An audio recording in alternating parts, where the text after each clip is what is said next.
I'm going to make this quick. We have a lot of veterans out here, and we have veterans from all walks of life. We had individuals that were immigrants that came over here, couldn't speak a lick of English. And then they served this country. And they served this country with distinction.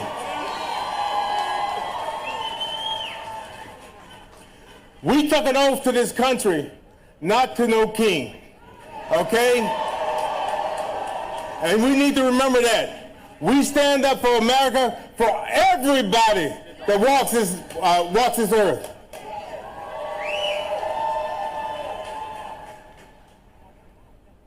I'm going to shut up right now, okay, but we got 3 minutes. That's the reason, 3 minutes.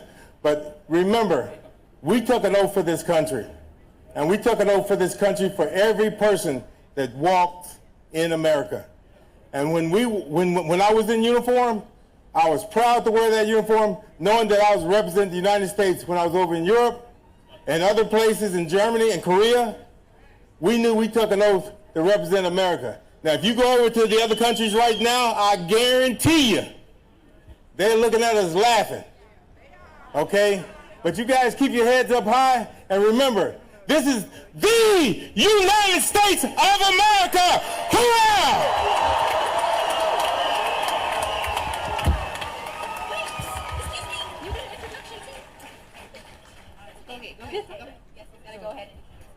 Hey y'all, my name is Yessie. I'm one of the organizers and I'm so glad y'all are here.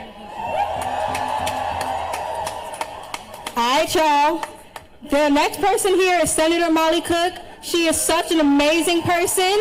Okay, I believe in her. She also my senator. So make some noise for my senator, y'all. Y'all.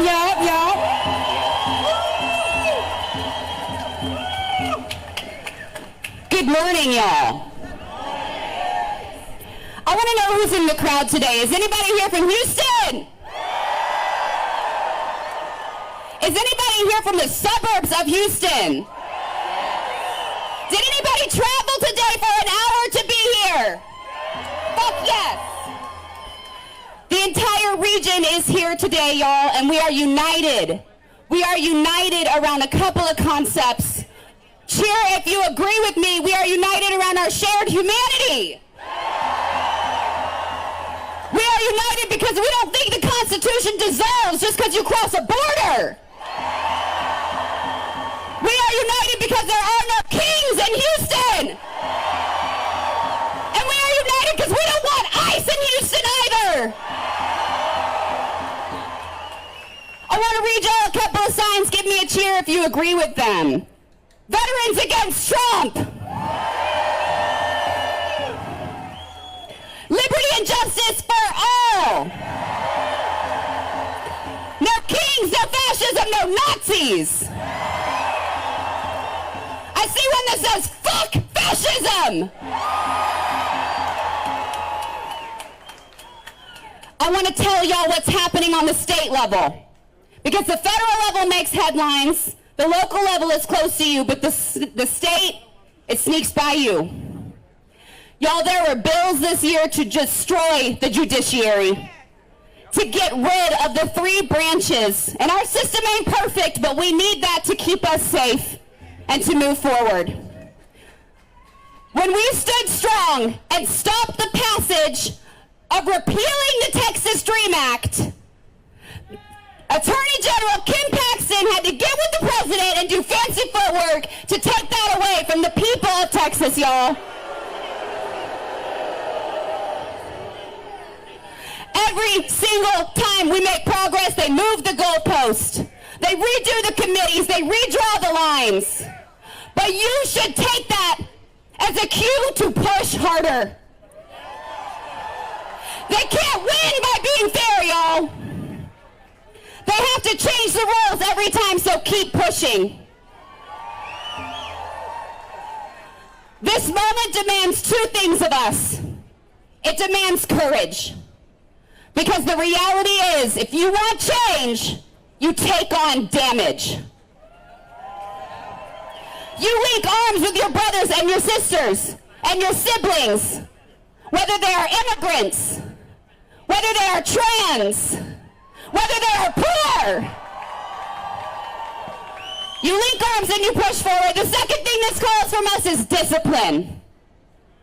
We move together as a team. None of us are kings either.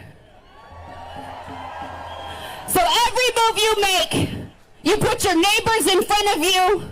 You put yourself between ICE and your neighbors. You trust the affected community members who have been at the forefront of this movement. And you lead with courage and with discipline. We are here to fight for you, but this cannot change just from the inside. So chant with me right now. No kings in Houston! No ICE in Houston! No kings in Houston! No ICE in Houston! No kings in Houston! No ICE in Houston!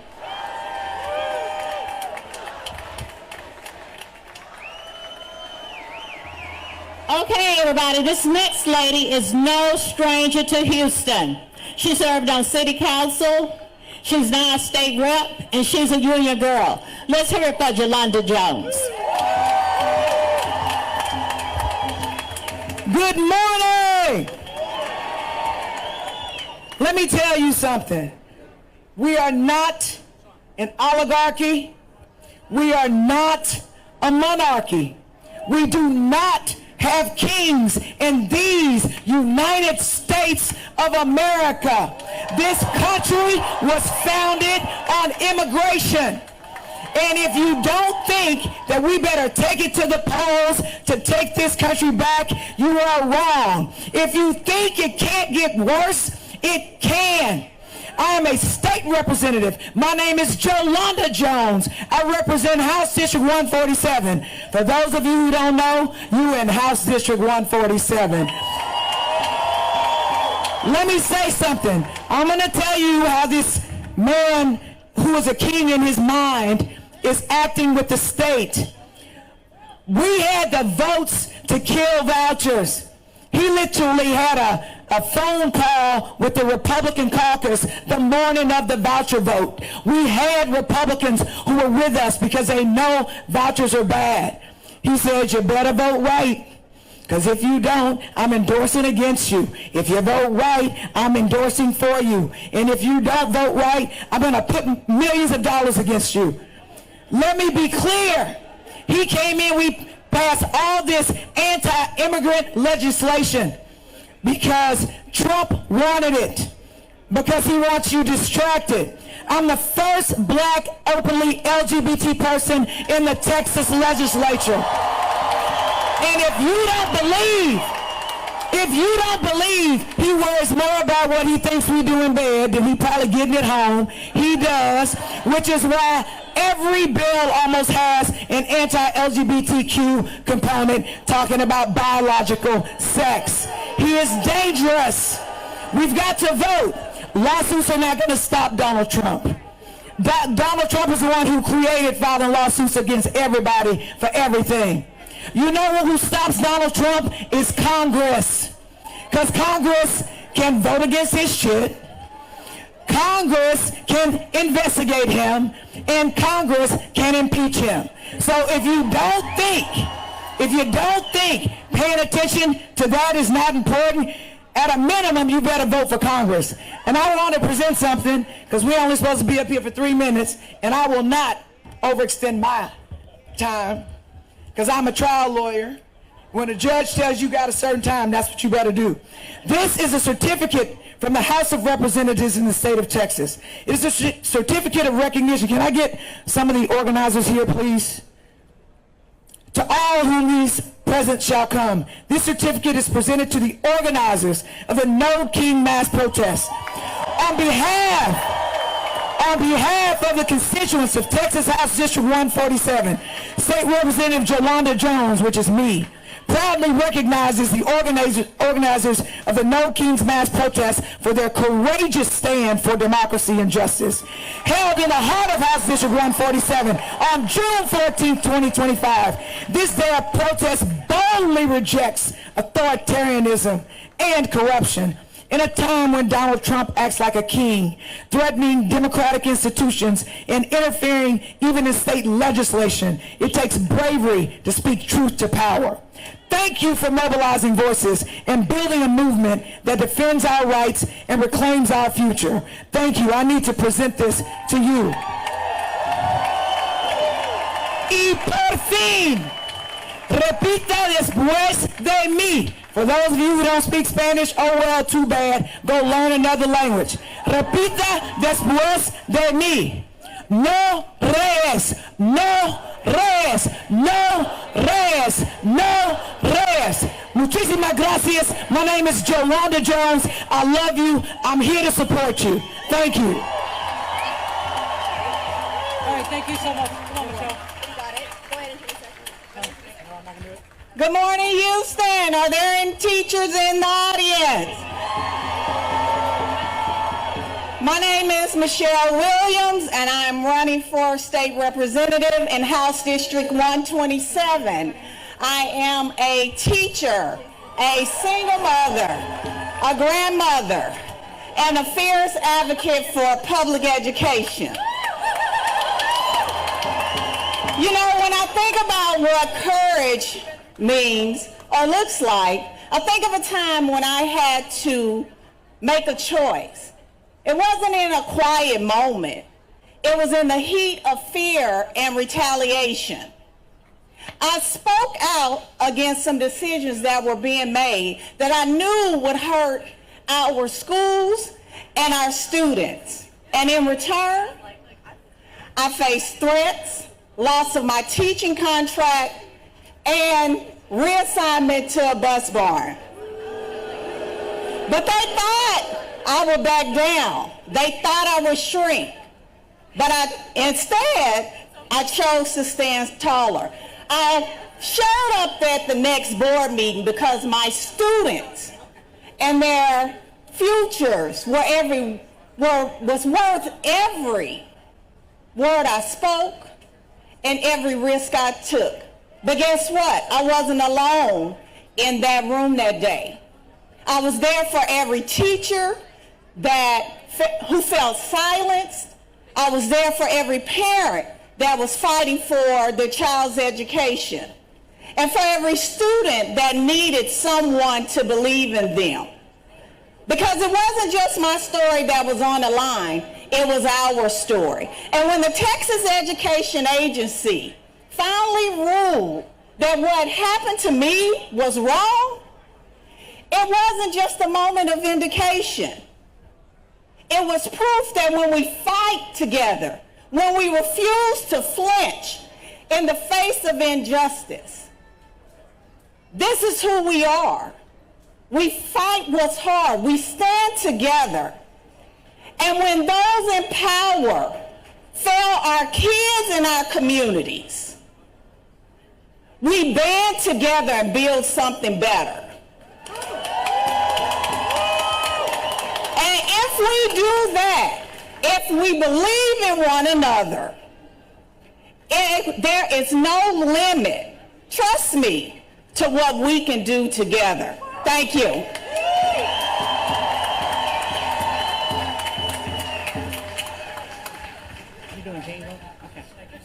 All right, everybody, our next speaker is Gene Wu. Thank you, everybody. My name is Gene Wu. I'm a state rep out of Southwest Houston. I'm not here as a politician. I don't want to be here as a politician. I want to be here as an American. I want to be here as a Texan.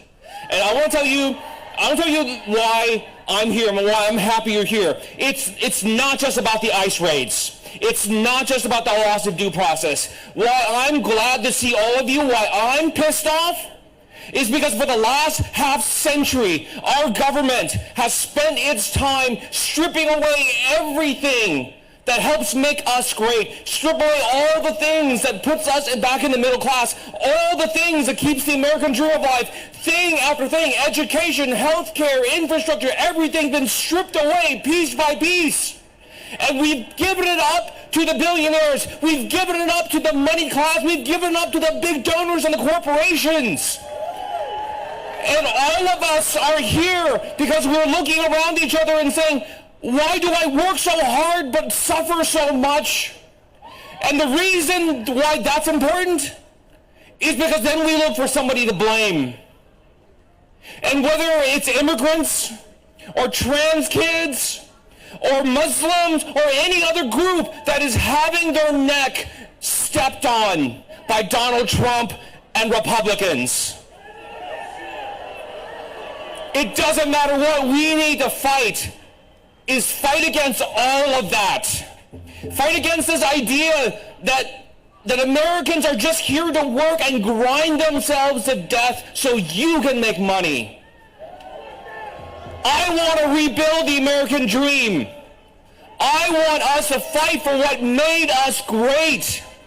I want to fight for us to be the beacon on the hill again. I want to fight for us to be proud to go out into the world and say, we're Americans. I want us to be the best again. And we can be the best when we come together. When we stand up for everything that we knew to be true when we grew up. When they taught us that America is the heart of democracy around the world. We should live up to that. When they say America is the ultimate fighter for freedom around the world, we should live up to that. When they say America is the example of how people live together and be tolerant and loving and welcome one another, and that's how they became great. Let's live up to that. I'm tired of America being known for mass shootings, mass debt, mass deportations.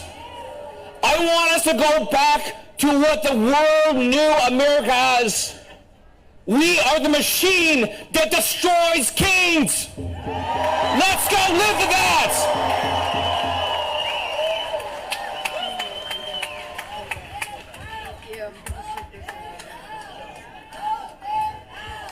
Vote them out! Vote them out! Vote them out! Vote them out! All right, y'all. This is our next person. We're going to actually have a safety speech. Howdy, everybody! So for those that are new, I am Uncle Eagle. I'm here to keep everybody safe. I hope everybody is trying to keep everybody safe because everybody looks after. Everybody looks after. There we go. I need anybody who's in the area of the medic tents to get out of the medic tents. I know you want to hear. I know you want to see. I know this is important, but it is not more important than the medics, correct? There we go. I noticed that the crowd is pushing in. Just so you know, the park across the street, if you need air, go over there. You can still hear, you can still see, because everybody takes care of... Everybody. Damn right. Thanks, Houston.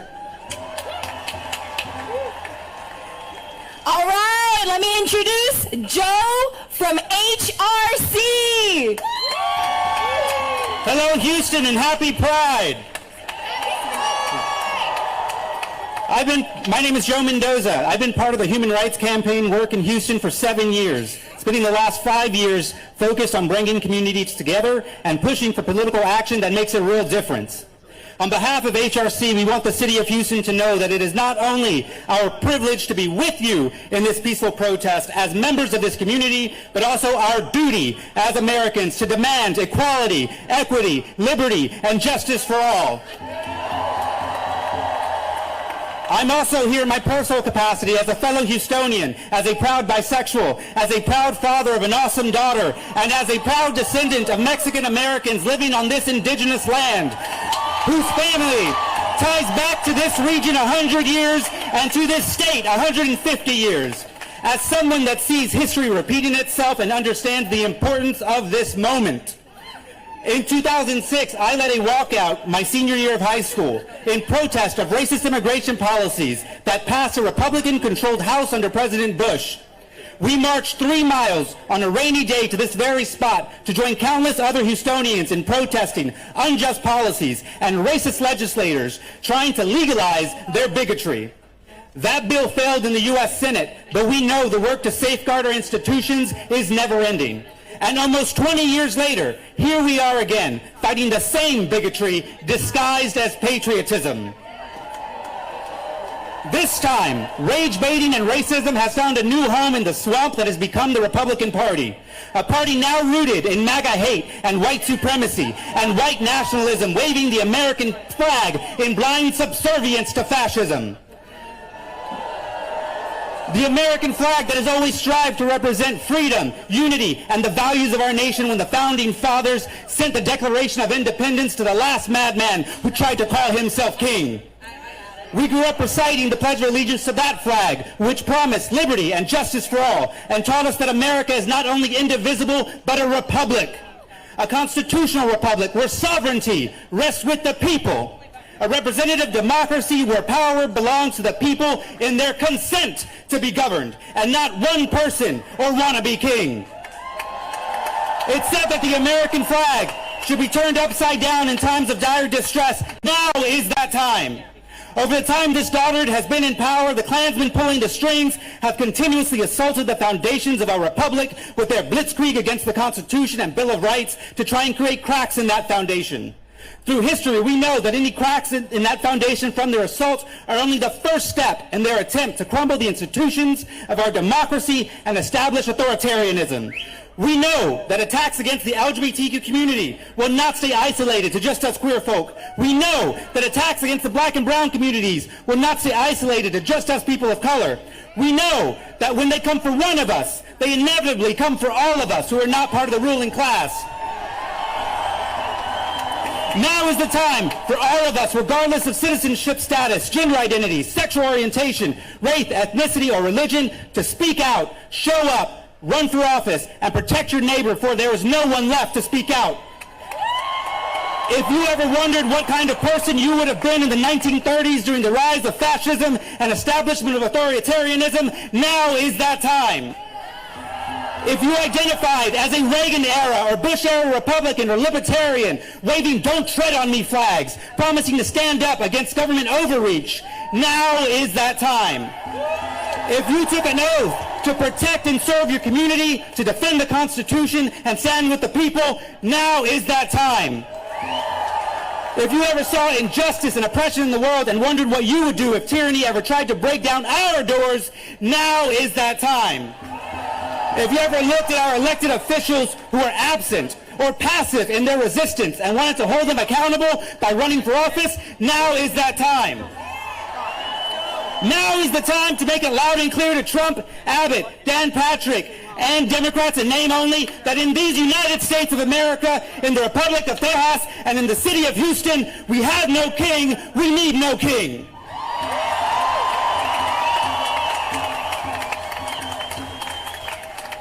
Okay, y'all, let's give it up for Lakeisha Lloyd with Common Defense. Good morning, y'all. How we doing out here, Houston? My name is Lakeisha Lloyd. I'm a proud Army veteran. I'm a Harris County resident. I'm a native Texan. And I am one of the national deputy directors of Common Defense, the largest member-led grassroots veterans organization in the country. I enlisted, y'all, at 17, okay? Right out of high school.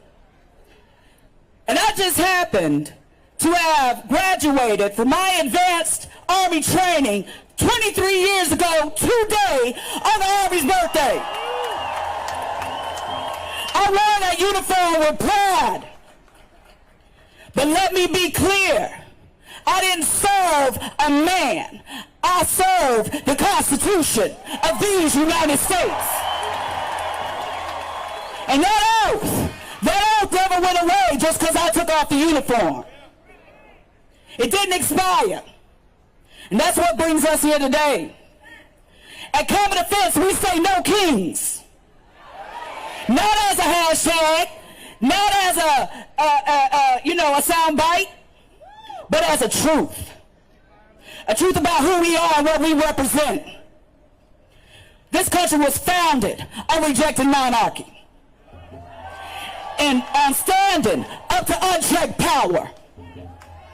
And as veterans and military family members, we carry that tradition forward. Because it doesn't matter what party you come from. If you try to rule instead of serve, you will be met with resistance. And let me say this with my whole chest, okay? Our resistance is rooted in nonviolence. Not because we're passive, but because we're principled and disciplined. Not because we're weak, but because we've seen what violence costs. But we refuse to pass that pain onto our neighbors. We don't escalate. We organize. We don't dominate. We educate. We don't seek vengeance. We demand accountability. We've seen that. We've seen now this past week what happens when that power goes unchecked. We got Marines and National Guardsmen against peaceful protesters. Troops paraded through the streets like props for a president's birthday party. And meanwhile, our barracks and family housing is contaminated with black mold. Our veterans are waiting to get good care that they served and was guaranteed that would be there for them when they got out. Our families can't even afford groceries. That's not patriotism, that's exploitation. Today isn't about pageantry. It's about power, people power. Because the kind of respect we're fighting for doesn't come from a flyover or a parade. It comes from action, from housing our people, feeding our troops, and honoring service with justice, not vanity. I'm going to get real personal with y'all right quick. I remember when I was a young soldier, standing in a checkout line at the commissary. And behind me was a young soldier and his wife. And I see them reach into the wallet and pull out food stamps, seeing if they had enough WIC to be able to get formula for their brand new baby, having to decide whether or not to get how many Pampers to get because they didn't have enough money to do it. I looked at the cashier register. I said, "How much are they short?" I got it. That image is still burned in my mind to this day. How are we spending millions on tanks in the streets while folks standing guard can't feed their babies at home? So if you take one thing with you from this rally today, let it be this. Veterans and military families have always been on the front lines of justice. From Little Rock to Standing Rock, from Kent State to Kabul, we know the cost of war. We know the cost of silence. And we refuse to be silent or be silenced. So let's make it plain here in the heart of Texas, in Houston. We don't serve kings. We serve the people, and we're not going anywhere. Thank you. No kings, just us. All right, let's give it up for Lakeisha. I'm going to bring to the mic someone who has always fought for our democracy here in Houston and in Washington. He's no stranger. I'm going to introduce to you Congressman Al Green.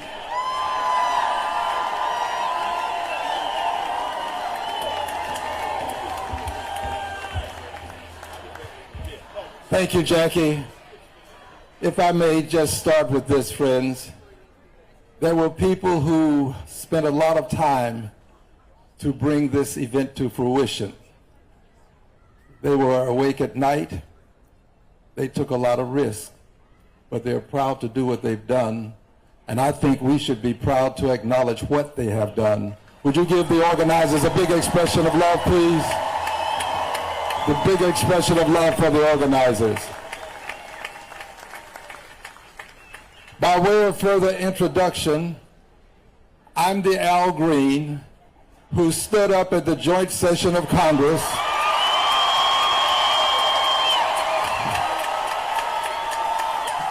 I'm the Al Green who told President Trump to his face that he has no mandate to cut Medicaid. Medicaid is health care for the American people. I'm that Al Green. I'm the Al Green who believes that a president who says that judges ought to be impeached because he doesn't like the judgments that they've rendered. I'm the Al Green who believes that that president ought to be impeached. That's the Al Green that I am. I'm the Al Green who believes that when you take a Mr. Abigail Garcia out of this country, deny him his right to due process, lock him up in some prison in some distant place, and don't want to return him. I'm the Al Green who says that you're violating the Constitution and you ought to be impeached. I'm that Al Green. But I want you to know this.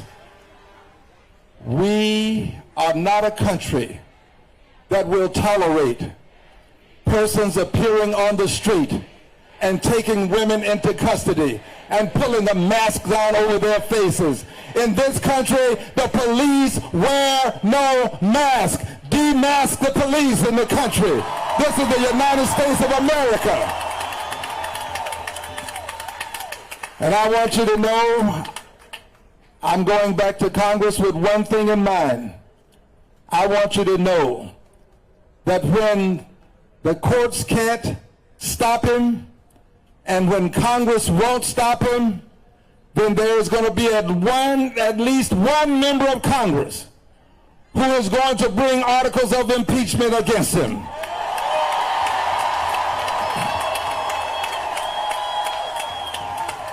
I'm pledging to you right here, right now, that when I go back to Congress, there will be a vote to impeach Donald John Trump. Donald John Trump. There will be a vote to impeach a 34-time convicted felon, a 2-time impeachment president. There will be a vote to impeach him because he is unfit to be president. God bless you. God bless the United States of America. Thank you. God bless you.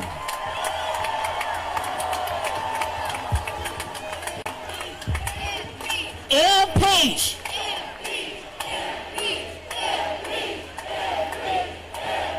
Thank you. And now we're going to bring up the Executive Director of the AFL-CIO, Hanny Khalil. Thank you, Jackie. Good morning, everyone. So my name is Hanny Khalil. I'm Executive Director of the Gulf Coast AFL-CIO.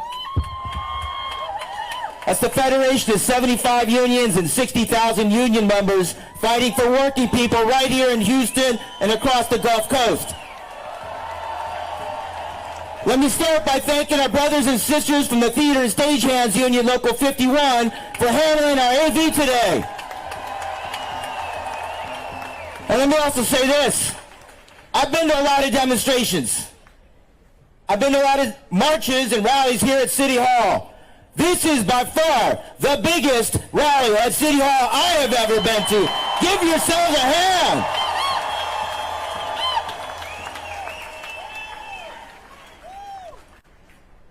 So y'all should know that Texas unions do not put up with would-be kings.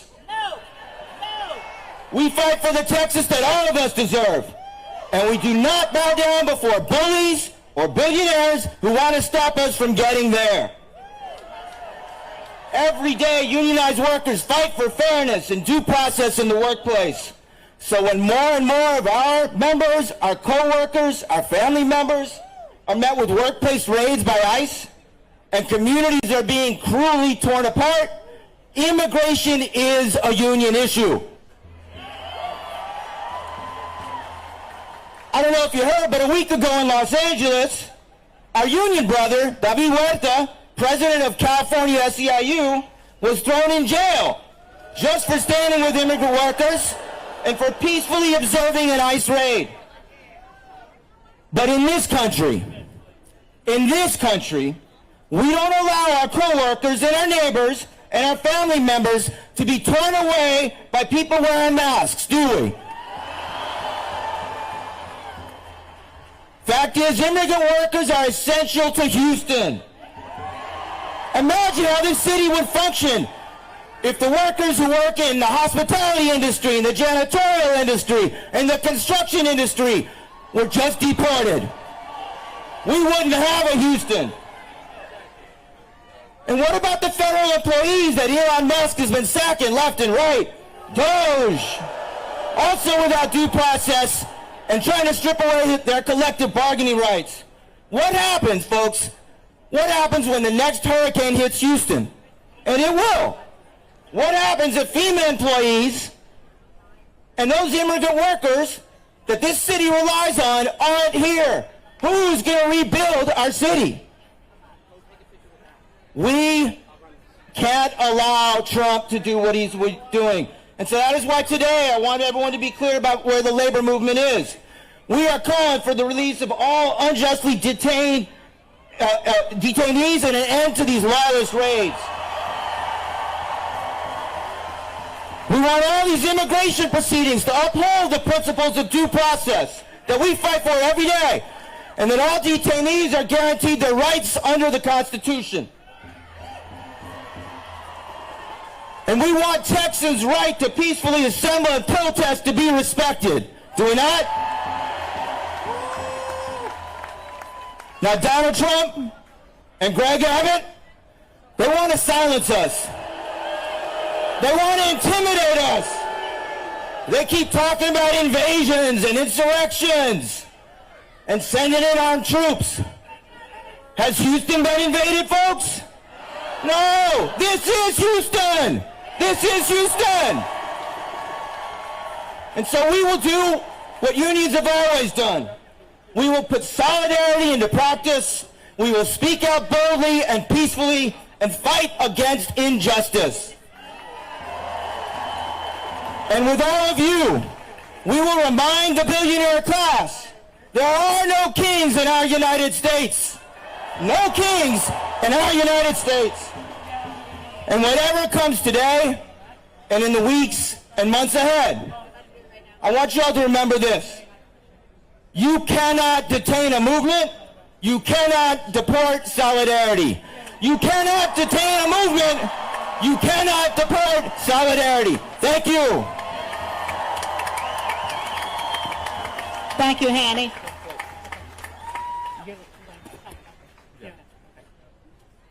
Friends, allow me to have your attention for a moment. This is exceedingly important. I'm asking everybody to crowd around. Hold somebody's hand if you would. Take someone's hand. We have had an event to occur today in the state of Minnesota. 2 lawmakers were murdered. They were murdered. And the person that did it was imposing what they thought was credentials as a police officer, dressed or disguised in some way as a peace officer. And this is something that in this country we cannot tolerate. So in the spirit of love of country and for the people who have lost their lives, let us hold hands for a moment of silent meditation.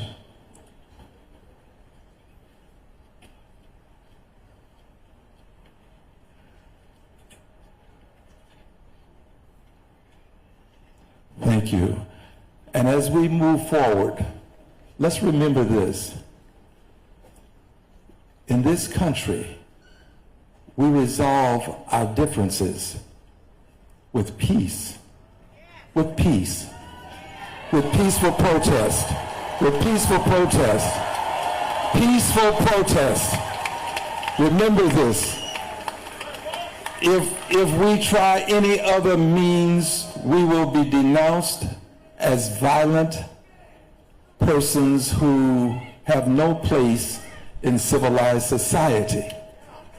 So as you move forward today, let's make sure that when the press reports what happened here today, they will say they came in peace, they behaved in a peaceful manner, and they left in peace. And no one was arrested. Thank you. God bless you. God bless the United States of America. Thank you. Thank you, Congressman. We live in a world where right is wrong and wrong is rewarded, where truth is silenced and lies are amplified, where up is down and down is dressed up as progress. People will believe a lie because it's easier, more comfortable, and more profitable than accepting the truth.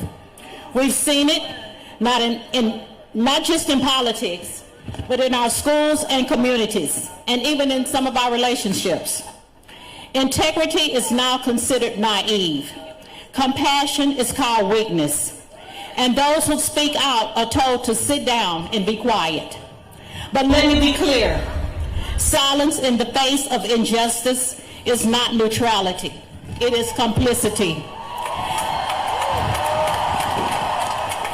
We cannot afford to be complicit, not now.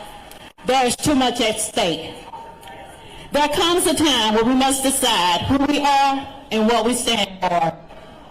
We will follow the crowd even if it goes blindly off of a cliff. A president who literally has concluded that he is the law. Because truth is real. But he is the law. It doesn't need to be loud to be powerful.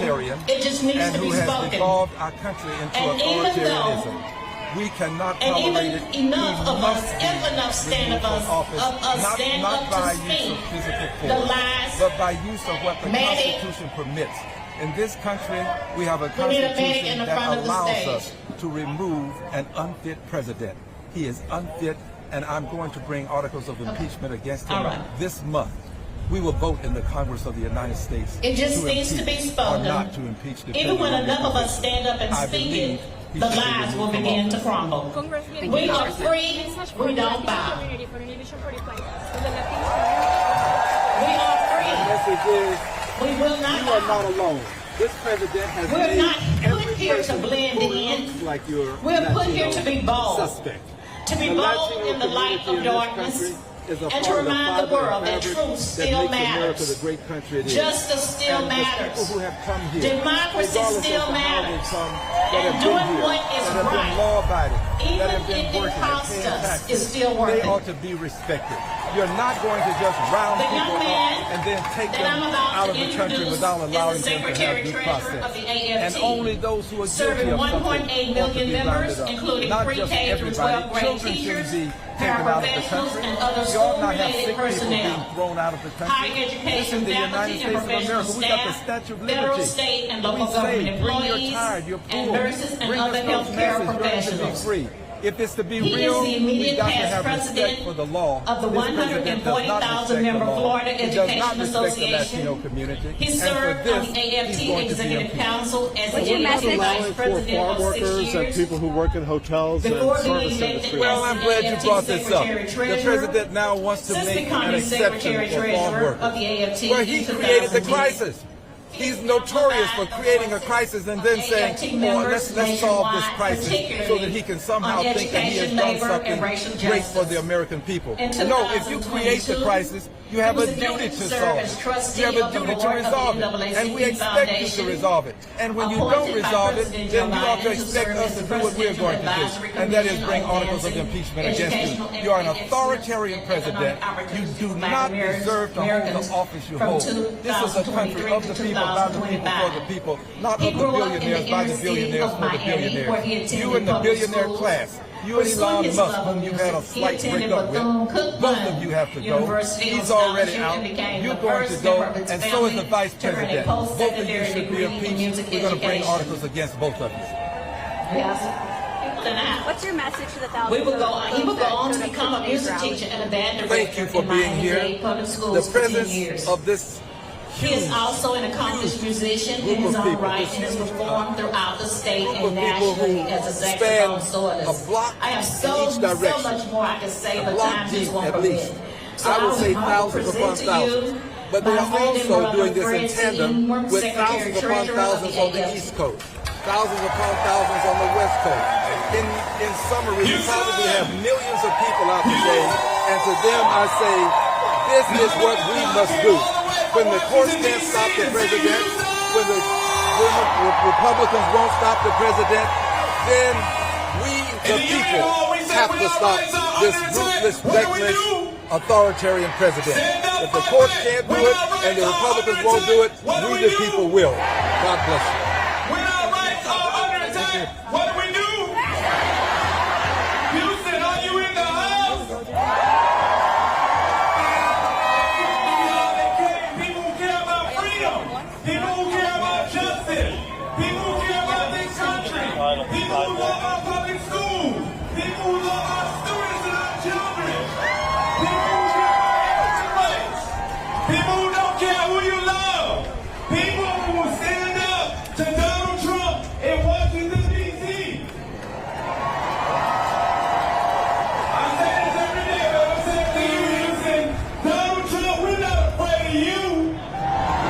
We're not afraid of you. We're not afraid of your oligarchs. We're not afraid of your billionaire buddies.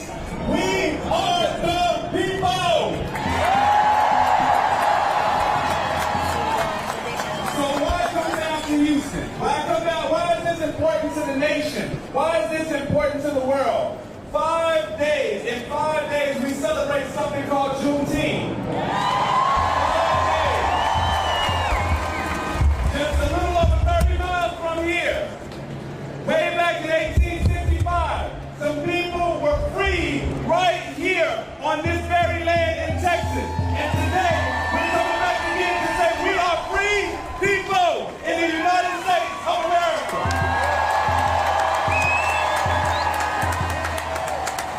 Listen, Martin Luther King Jr. talks about the beloved community, and I have to think that he would only imagine this sea of people, people from all races, people from all colors, people from all zip codes standing together for one country, for one thing, one nation under God, indivisible, with liberty and justice for all. That's who we are. I want to thank you all for coming out, but I also want to challenge you, because this is the first step to a journey. We need to continue to speak out and make sure that our voices are heard all over this country. People are standing with you. Yes, you see all of the cameras, you see the helicopters, you see everything. They're showing you, Houston, they're showing you, that means that they're showing courage. That means that they're showing honor. That means that they're showing heart. And so as we march today, we want to let you know from the American Federation of Teachers, the ALT, 1.8 million teachers and healthcare workers and public schools workers who give their lifeblood and soul to our young generation, that we must continue to do this. We must get this right. Elections have consequences. Elections have consequences. Elections have consequences. We've had bad laws before. We've even had bad politicians. Maybe not as bad as this one, but we can change this. We can change this. Can we change this, Houston? Can we change this, Houston? Get ready to tell Donald Trump, if you go after our jobs, we will certainly go after yours. Thank you all very much for allowing me, on behalf of our 1.8 million teachers, I want to thank Jackie Anderson. Let's give her a big round of applause.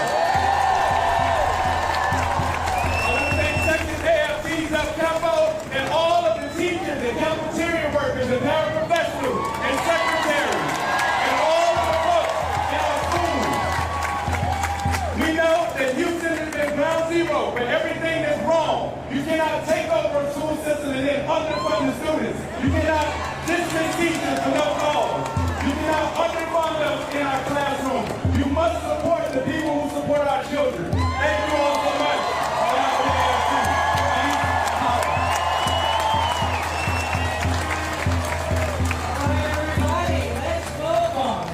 Ashley Simmons from the 146th District of Texas. Hey y'all, what's up? I'm Ashley Simmons. I am the state representative for House District 146, but before that, and still am, I'm a union organizer, and I always will. So real quick before I get started, because I love a chant, when I say people, you say power. People! Power! People! Power! One more time. When I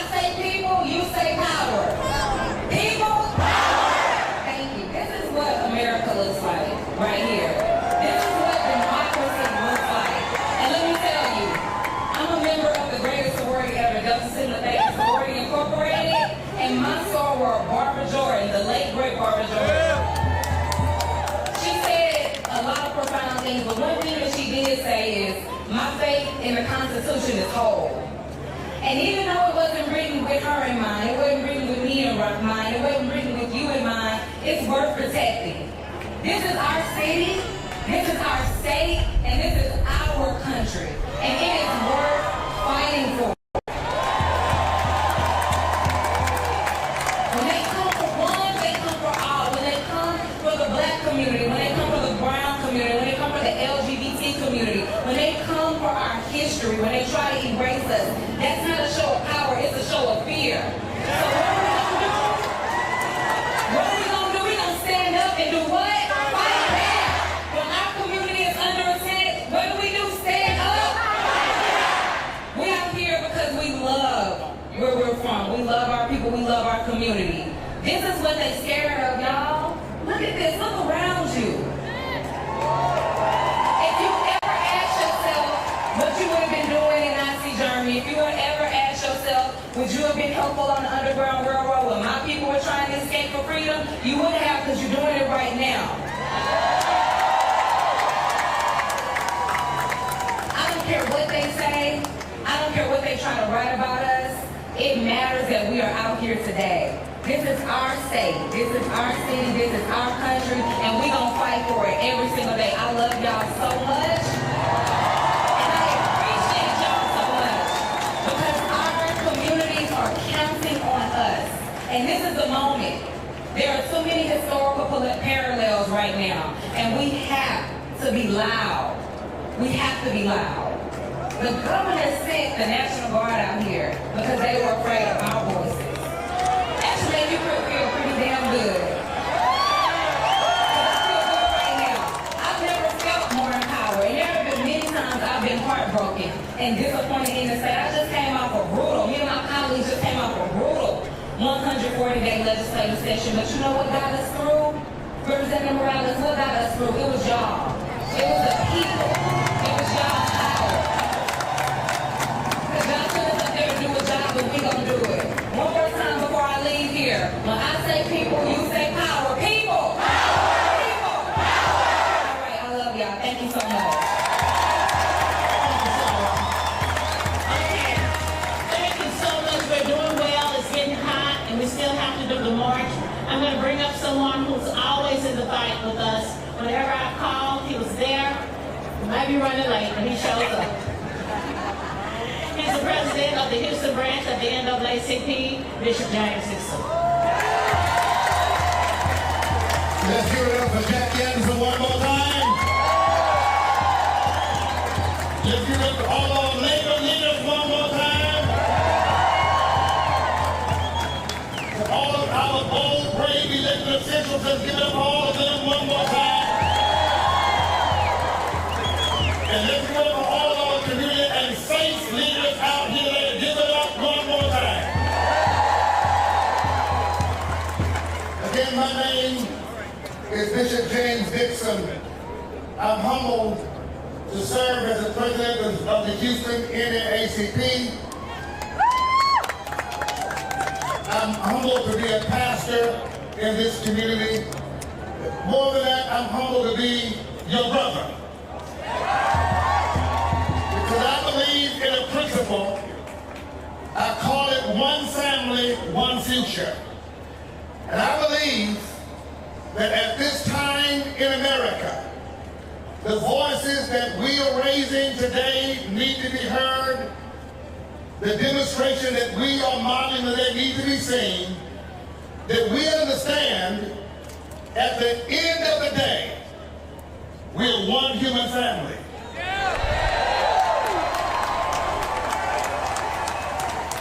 You may be black, white, brown, or Asian, but we're one human family. And I know a lot has been said today, and I want not to repeat those things, but I do want us to leave this place today in this march and going forward, spreading this message that we're one human family no matter where you're from, no matter what language you speak,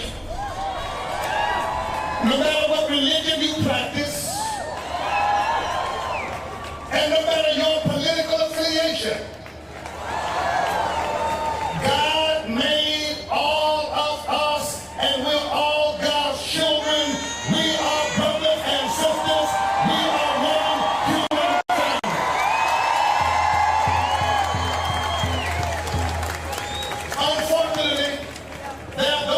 are misguided, who are trying to deceive us with misinformation, to pit people against people, fueling man's inhumanity to man. We see evil, we see hatred, we see violence, we see murders, we see people acting animalistic towards other human beings because they are misguided, deceived, and dysfunctional. But we're not going to allow those lies to divide us, to separate us, or to silence us, because together we stand and divided we fall. This movement today is a love movement. And in this nation we have sacred documents. One says, we the people. Come on, say, we the people. The whole notion of one man being made a king goes against that fundamental principle, the principle of democracy. We know that the Constitution tells us, our Declaration tells us, that we are all made of one God with certain inalienable rights, and we refuse to surrender. We refuse to bow down. We refuse. We reject any notion of any man who thinks he can be king over us. Let me close with this. As we march today, let's chant our faith, let's chant our citizens, and let's chant that we are a righteous force for justice. And this is what America looks like. This is what justice looks like. Word is this: we're loving our neighbors as ourselves. Blacks are neighbors, whites are neighbors, Hispanics are neighbors, Asians are neighbors, gays are neighbors, straights are neighbors, LGBTIA are neighbors. We are neighbors, and we fight, and we stand, and when we fight, we win.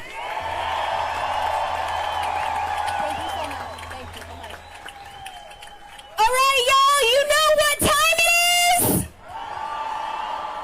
We are starting our march, but before we go, everybody protects. I can't hear you. Everybody protects. All right, y'all, so we have two different ways. As you look to your back, behind you, the reflecting pool, and then towards the library side. Please walk carefully. Take drinks of water. We do have porta potties on the library side over here. That is McKinney Street. Please start making your way. And as you do, we will have one last speaker. But before I say that again, everybody protects. Oh, okay, one more second. Okay, I just need to say really quick, if you are marching, stay safe, stay patient. We're heading towards the street. The march has already started. The march has already started. But it's long and it's calm because we're staying safe and we're staying patient. If you can hear me at the park, do not go anywhere. You're going to walk across this park to join the march. Stay safe, stay safe, stay patient, stay safe, stay. Go towards the street, go for the march, stay safe, stay patient. All right, here is John from Food Not Bombs. How we doing out there? Are y'all energized right now? Are y'all ready to march? Comrades, let me speak plainly. This system isn't broken. It's working exactly as it's intended. From mass deportations tearing families apart, to bombs flattening Gaza, to cops arresting people for feeding the hungry. This is all by design. A design drawn in blood and paid for by profits. They deported us under the Democrats. They deported us under the Republicans. Obama built the cages. Trump filled them. Why? Because deportation isn't about borders, it's about business. Private prisons get richer. Corporations get cheap labor. Politicians get fatter donations. They don't care about security or law and order. They care about supply chains, stock prices, and silencing dissent. And right now, while we stand here, the U.S. government, both parties, are writing a check for genocide. Trump, yeah, that's worth the move. Trump bragged about moving the embassy. Biden whispered ceasefire while sending more bombs. It doesn't matter who's in charge, the money never stops flowing. Why? Because Israel is the U.S. military's testing ground.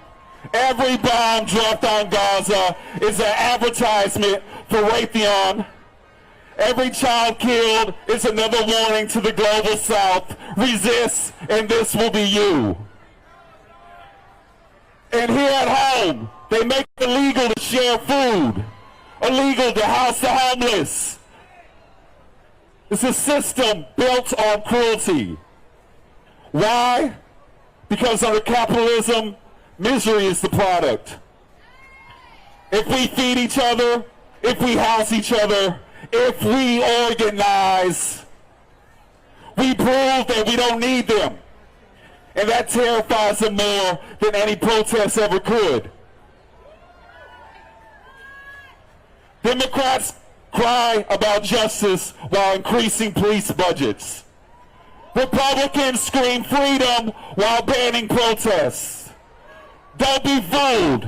They answer to the same corporate overlords. Wall Street owns them. The war machine owns them. The prisons, the oil companies, the arms dealers, they all own them. And we're the ones paying the price with our lives, our labor, and our land. So what do? We fight. We organize. We build networks of survival outside of their system. We blockade. We occupy. We shut it down. We feed the hungry openly and defiantly.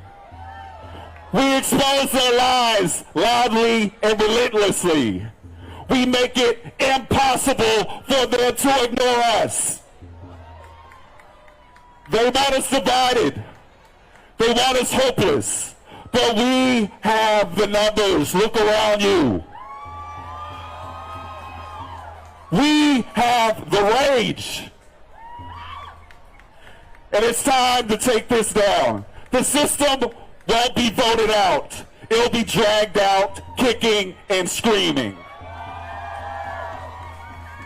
And now as y'all march, let's scream together. The people united will never be defeated.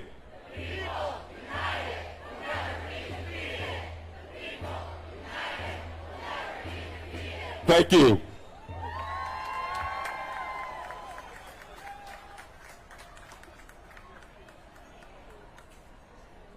Y'all, when the city is under attack, what do?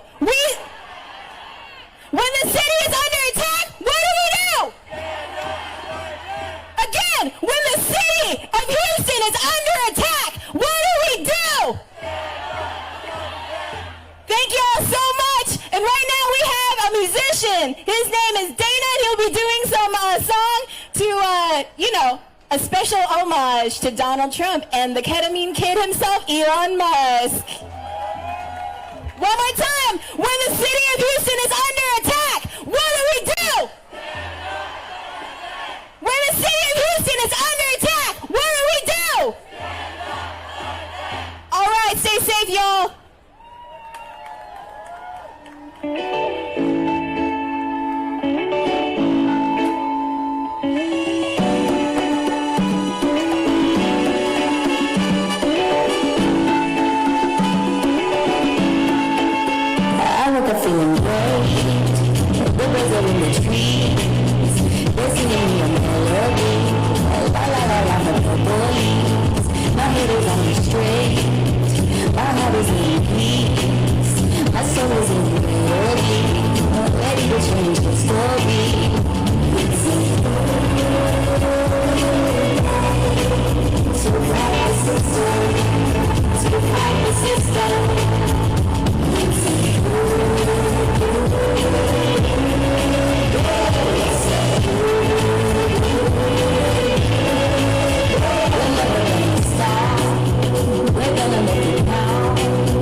Hey, my friends, I used to live in this city. I come all the way from Nashville, Tennessee to join you today. I'm proud to be here.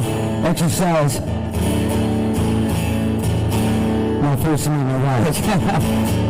I got a little song here called Bend My Knee, and the chorus is, I won't bend my knee. I won't bend my knee. I won't bend my knee to the king. Maybe you could join me if you're feeling in good voice today. We'll sing that chorus a few times here. You want to try it out? I won't bend my knee. I won't bend my knee. I won't bend my knee to the king. The will be king it is.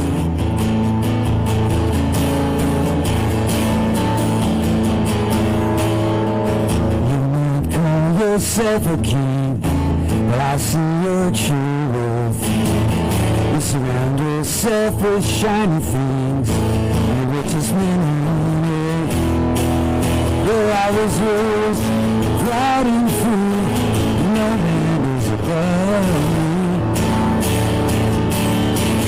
I won't bend my knee. I won't bend my knee. I won't bend my knee to the king.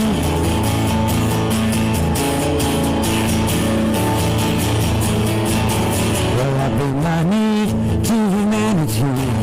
I bend my knee for love. I won't bend my knee to tyranny. I won't kiss the hand that shoves. I fought long enough to know the fight is never ending. I won't bend my knee. Yeah, I won't bend my knee. I won't bend my knee to the king of fever dreams. The king himself can see. It would have me on my knees, full of fear and flattery. Well, I'm never gonna see your praises.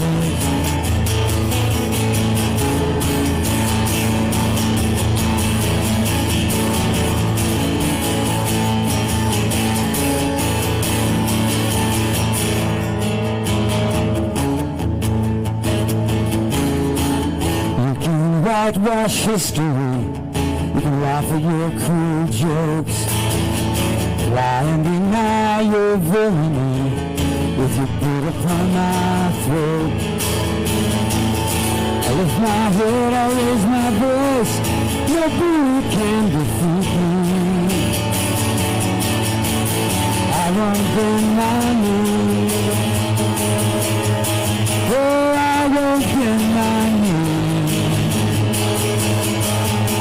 I won't bend my knee to the ketamine kid and the would-be king, selling cars on the sacred lawn, with our stolen flag and the chainsaw scheme that could possibly go wrong. Someone must defy you, well, it might as well be me. I won't bend my knee. Well, I won't bend my knee. I won't bend my knee. I won't bend my knee to the king. I bend my knee for humanity. I bend my knee for love. Be safe out there. All right, thank you.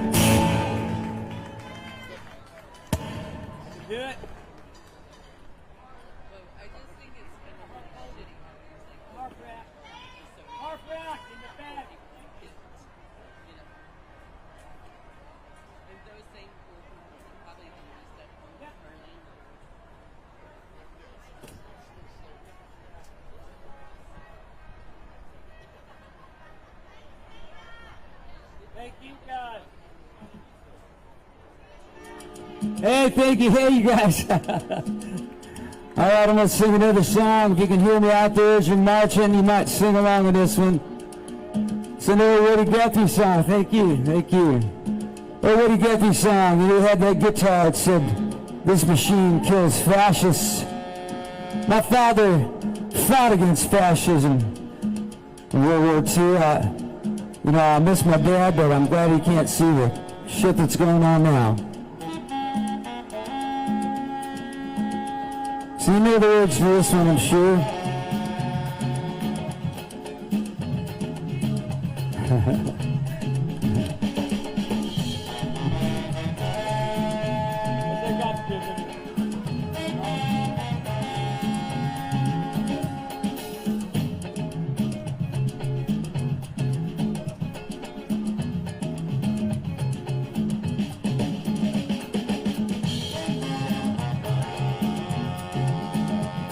All right, so, like I said, you know the words to this one. This is the second national anthem, and a good one because it includes everybody.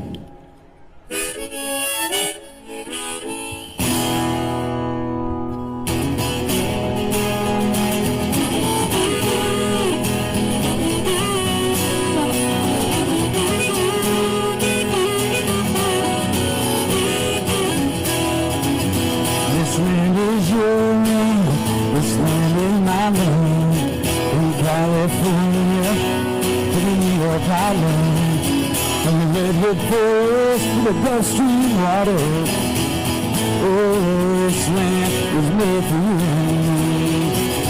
I went walking over the highway. I saw Bergman in the skyway.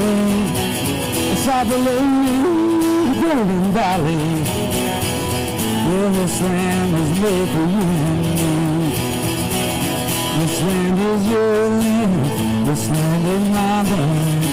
From California to the New York Island, from the Redwood Forest to the Gulf Stream water, this land was made for you and me.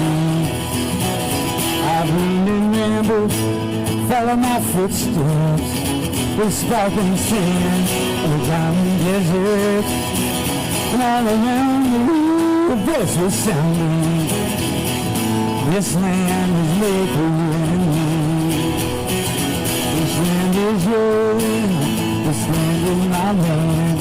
From California to the New York Island, from the Redwood Forest to the Gulf Stream waters, this land was made for you and me.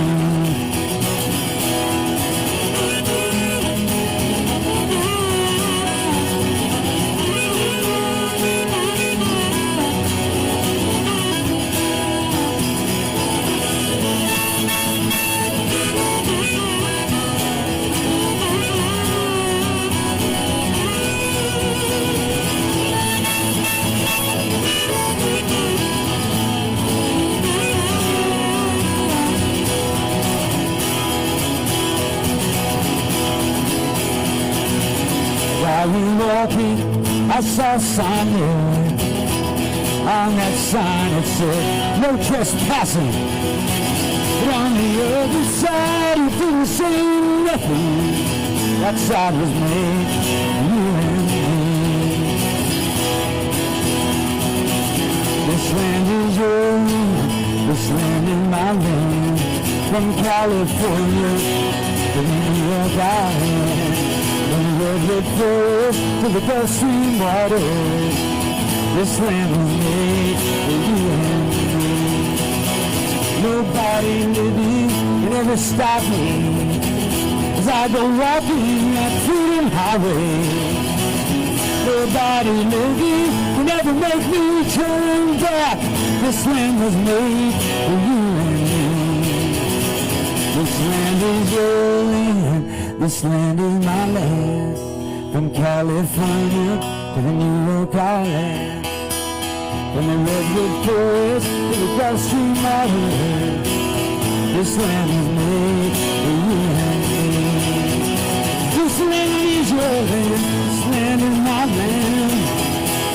California to the New York Island, from the redwood forest to the Gulf Stream water, this land was made for you and me. This land wasn't made for any king. This land was made for you and me. Whoa, woo, woo, woo.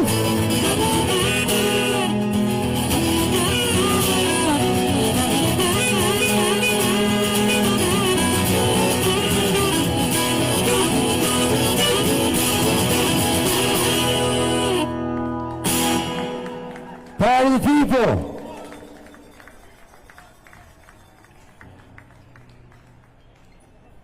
How you been, man? Yes, good, man. Good. Yeah, my name's Dana Cooper. Standing with y'all. Thank you for being here. Y'all amazing. Be safe today. Be good to each other. We'll see you. Thank you, thank you.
March is happening. They want us to stick around till the end of the march. So we're 7 o'clock. We don't know how long the march will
belt pack. Who's wireless belt pack? One of the press guys, he just left it here. Okay.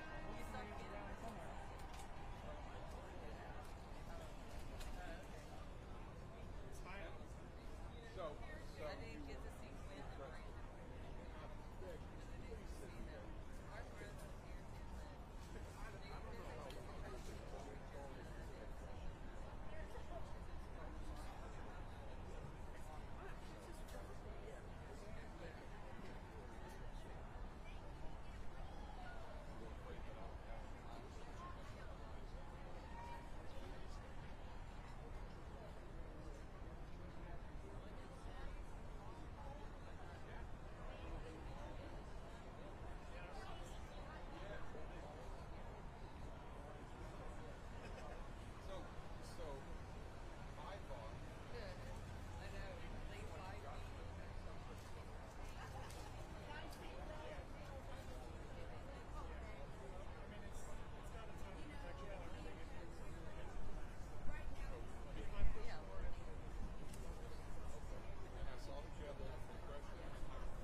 sitting all day.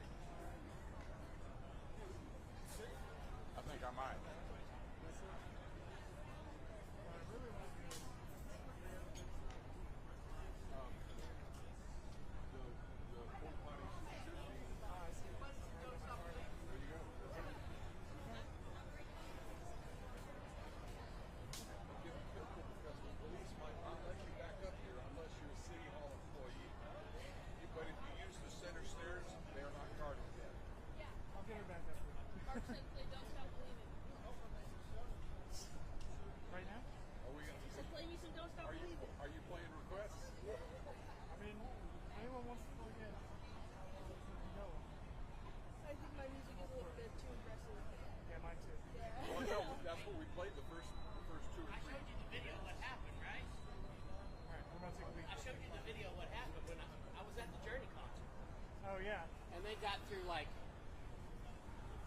Part of the chorus and the whole sound system. Yeah, I'm afraid to play. I'm afraid to play that ever again.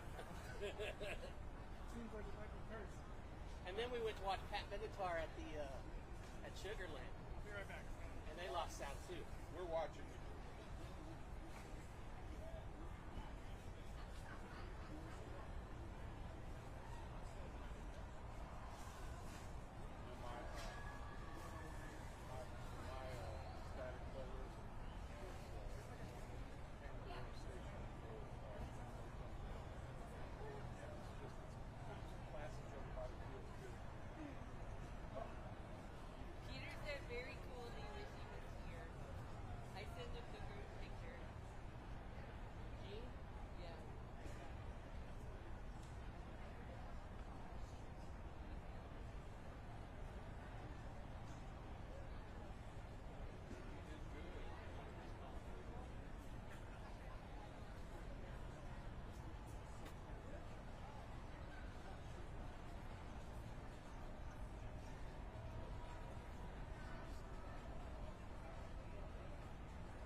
probably 112 dB in the back of my truck with a generator, and we were through the parade. We drove around Ted Cruz's office playing "Born in the USA." It's fucking great. A few years ago, before Pride got too expensive, I had a generator down by the trailer hitch. Speakers, we were playing Helen Reddy, East West. I was marching with the national organization. So that was all maybe about 8 cents. Yeah, when our sound permit ran out, they were like, "You can stay here, or you can go. You got 30 minutes." I was like, "I don't mind going to jail over this." I almost went to jail. I did a national organization, the Women's March, and I got there at 4 a.m. I had to get up, move all my speakers up on the platform. Got all set up at 7:30 came, and I said, "You've got to know if this thing works." So I turned it on and turned it up at 7:30 in the morning. I didn't think about the fact that there was a condo right across the street. So I'm blowing earth, wind, and fire.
Hey,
no kings, y'all. What will you bend your knee for? I bend my knee for love and humanity and the American way. There's a little song here called I Won't Bend My Knee. Maybe you can join me on the chorus. It's pretty easy to go. I won't bend my knee. I won't bend my knee. What's that? I will bend my knee to the king. Can you sing that? You go, I won't bend my knee. I won't bend my knee. I will bend my knee to the king.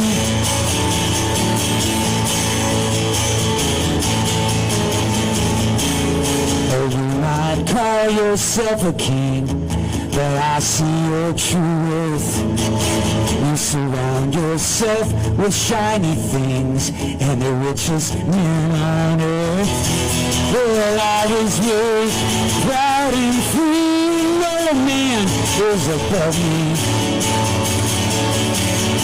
I won't bend my knee. I won't bend my knee. I won't bend my knee to the king. Well, I bend my knee for humanity. Yeah, I bend my knee for love. I won't bend my knee to tyranny. I won't kiss the hand that shoves.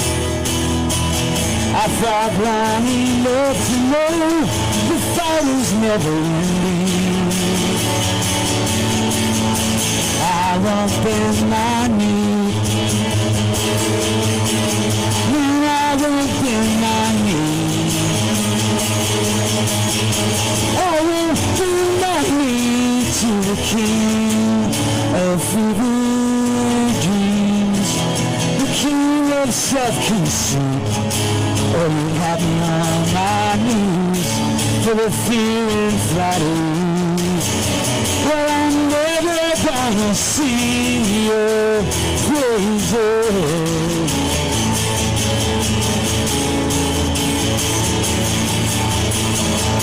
Well, you can whitewash history.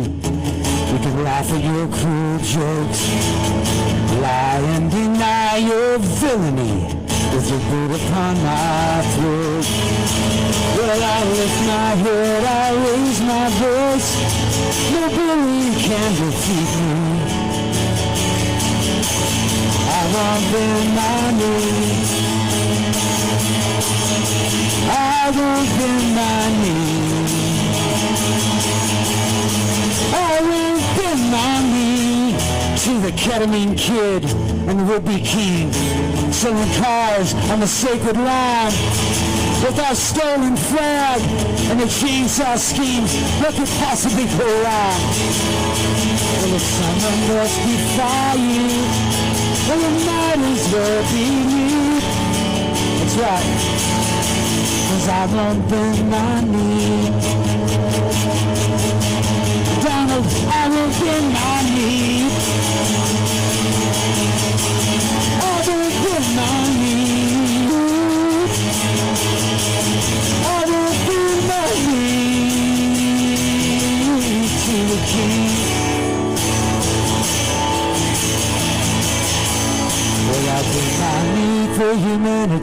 man. I bend my knee for love.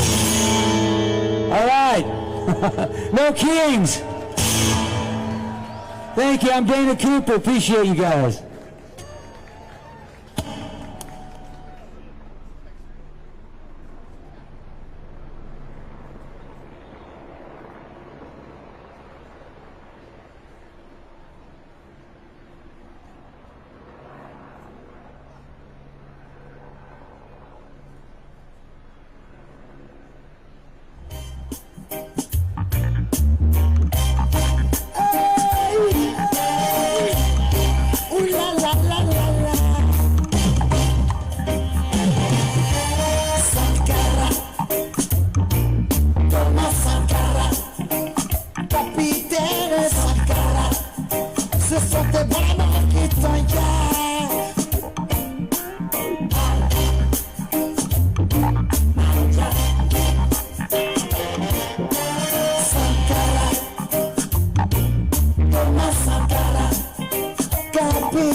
Let's get paid up. infiltrate, circulate, dozy-do.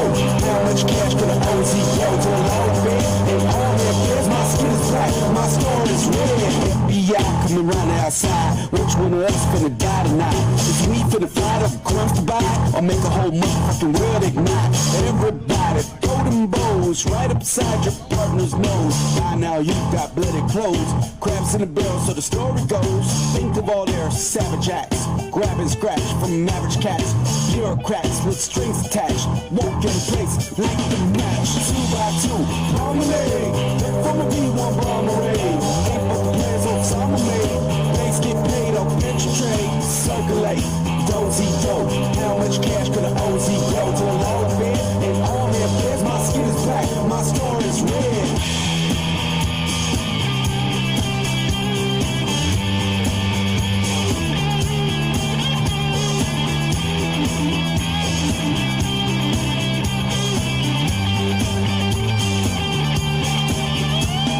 Everybody, look down low, about the level of your toes. These dance moves we usually do are not the ones that we have chose. Grab onto that beaten ground, try your best to stay alive. We can run, we can't hide, might as well just stay in the fight. 2 by 2, promenade, the 4B1 bomberade. Ain't but the plans on summer made, banks get paid off extra trade, circulate, dozy-do. How much cash could an OZ grow to a low bed? And all their beds, my skin is black, my score is red.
persona. Todos la conocen con el apodo de Chona. Todos la conocen con el apodo de Chona.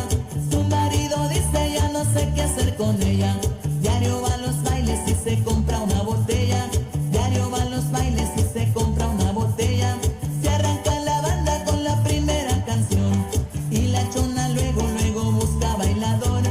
Y la Chona luego, luego busca bailador. La gente la mira y le empieza a gritar. Bravo, bravo Chona, nadie te puede igualar. Bravo, bravo Chona, nadie te puede igualar.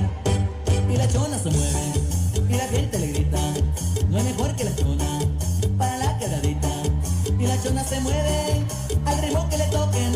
Ella baila de todo, nunca pierde su trote.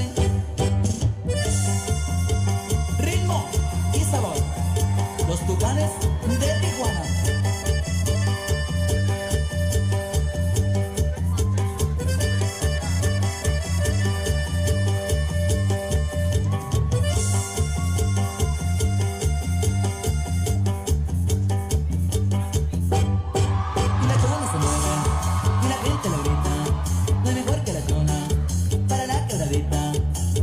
Se mueve al ritmo que le toquen. Ella baila de todo, nunca pierde su trote.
There are close to 17,000 people here, and I'm not blown out of my seat yet. I said, hello, Houston!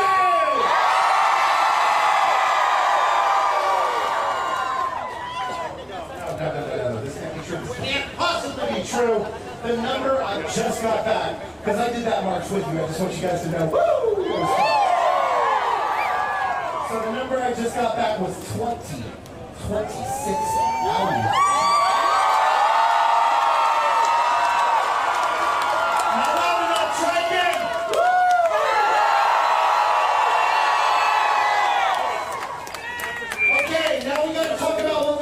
Because this was an amazing march. It's going to be all over the news. Yada, yada. What do we do? Because it's not like democracy isn't failing around us. Our goal is to do something. Do something and be someone. This is Houston. This is be someone. Houston strong.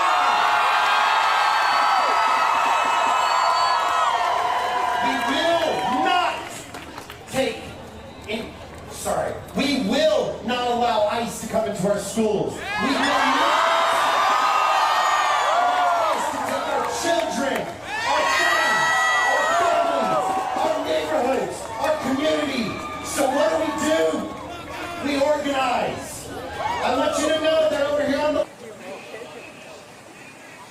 1963 he marched.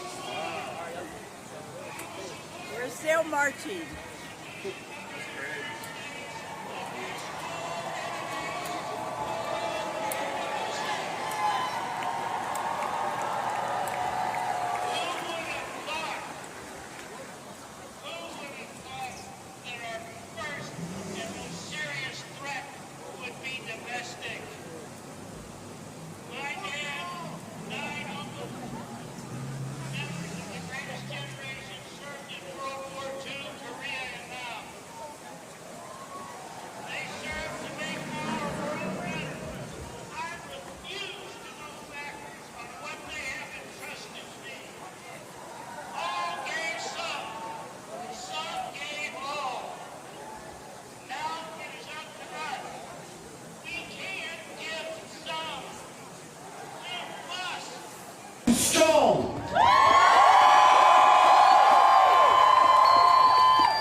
I really appreciate everybody coming out. We are going to close it up. You know what your job is. Your job is to post. Your job is to stop buying things you don't need. Your job is to be a smart consumer. Your job is to say no to the oligarchy. We didn't need Walmart's money. We put this together. This was us.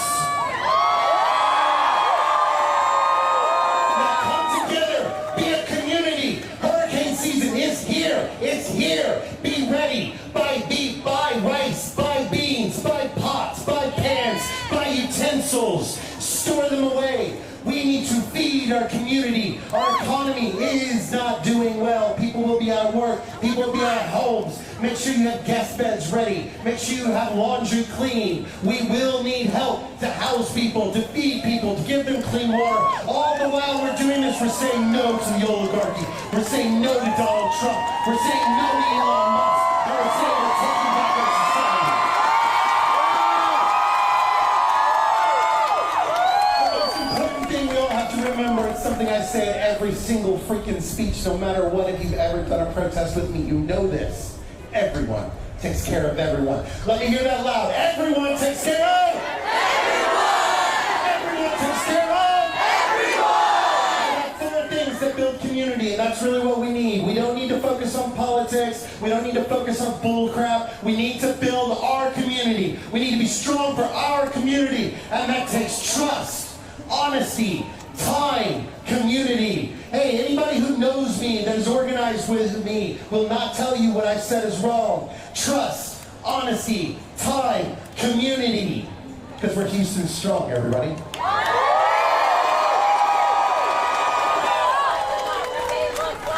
is what democracy looks like. Show me what democracy looks like. This is what democracy looks like. Show me what democracy looks like. This is what democracy looks like. Show me what democracy looks like. This is what democracy looks like. Okay. We got one last person that's going to talk. Isaiah Martin. They're currently running for office. They're going to talk about all their things, and I'm going to come back, finish closing it out, and then we're going to get the hell out of here safely, calmly, maturely, because we're fucking adults, so do it right.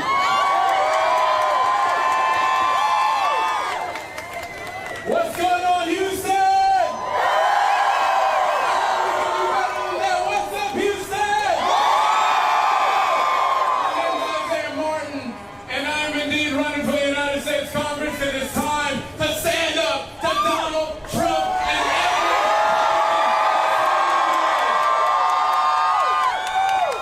They think that we won't stand up to him. They think that we won't walk up to Congress and get him in line. They think that the thousands of people in this city are just going to lay down as Trump tries to destroy everything we've got. Are we going to take that, Houston? We will not be intimidated. We will not be told that we can't be in the streets, because whether they like it or not, we have a right to be in these streets. And to all those that are out there, this is our opportunity. Because if Donald Trump and every Republican wants to be a king, then they can go off to England, because we have no kings in the United States. Democracy is our right. We won't give up the fight. Ready? Democracy is our right. We won't give up the fight. Democracy is our right. We won't give up the fight. Democracy is our right. We won't give up the fight. People, look around you. These are your neighbors. These are your neighbors. Love them. That's what we're supposed to do. We're not supposed to hate. We're supposed to love. Let's do that.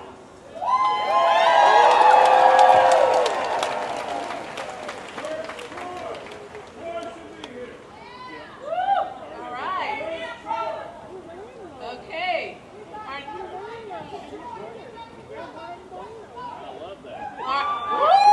Our next speaker is Jay Malone. After Donald Trump was elected, Jay Malone left his career as a university lecturer to help build the movement to take our country back. He has since managed political campaigns across the country and spent 5 years as the political director for the Gulf Coast AFL-CIO, where he ran one of the largest voter contact programs in Fort Bend County history. Please help me welcome Jay Malone.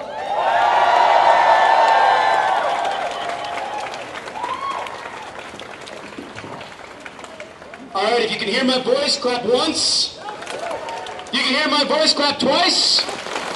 All right, one more time. If you can hear my voice, clap once. If you can hear my voice, clap twice.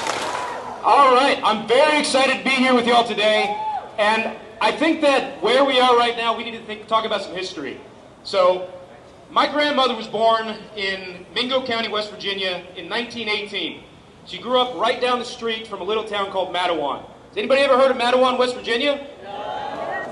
Okay, you're going to hear about it now. So Mattawan, West Virginia was a company town.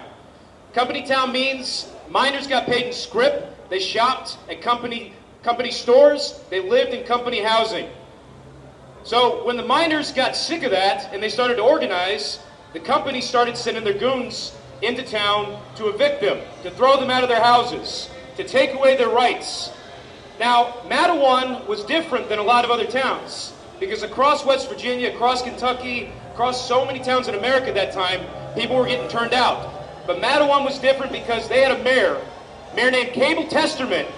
Cable Testerman, when the company goons came to town, he said that he was not going to let them in. He stood in the streets, and when they came, he stood in front of the families, and he made sure that they were safe.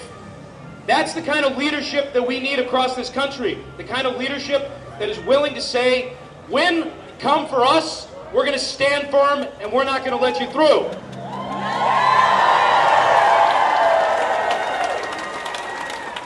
So, the reality of that fight, that led to the end of company towns. That led to the end of scrip. That led to the greatest period of prosperity in American history, where we built the Hoover Dam.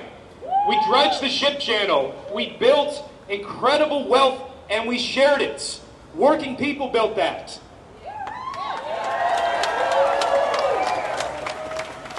working people who believed in a future for their kids and for themselves. And they won that future. But that future right now is under threat from people like Elon Musk, people like Donald Trump, who don't believe in the future. They don't think that you deserve the chance to grow up in a country where you have what you need.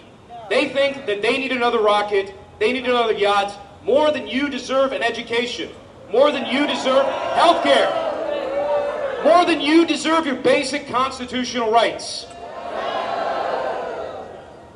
So what I believe is that every child in this country should have the opportunity for an education, should have the opportunity to eat every day. No child should ever go to bed hungry or worry about where their next meal is coming from. We live in the richest country in the history of the world. Why don't we have enough? Why does everyone insist on just getting by? Why do we allow billionaires to have everything they want when we have children in Sugarland right now, a rich city, that are going hungry? That's not right.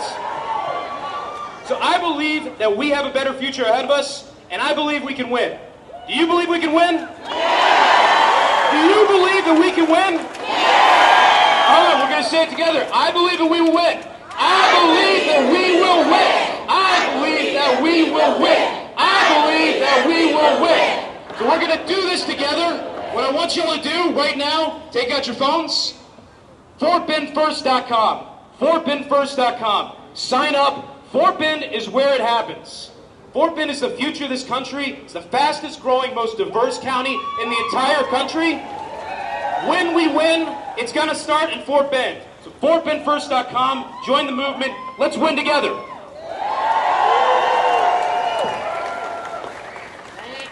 Thank you, Jay. All right. Now, y'all be sure to hydrate, okay? And remember, this is a peaceful protest. And we are doing great.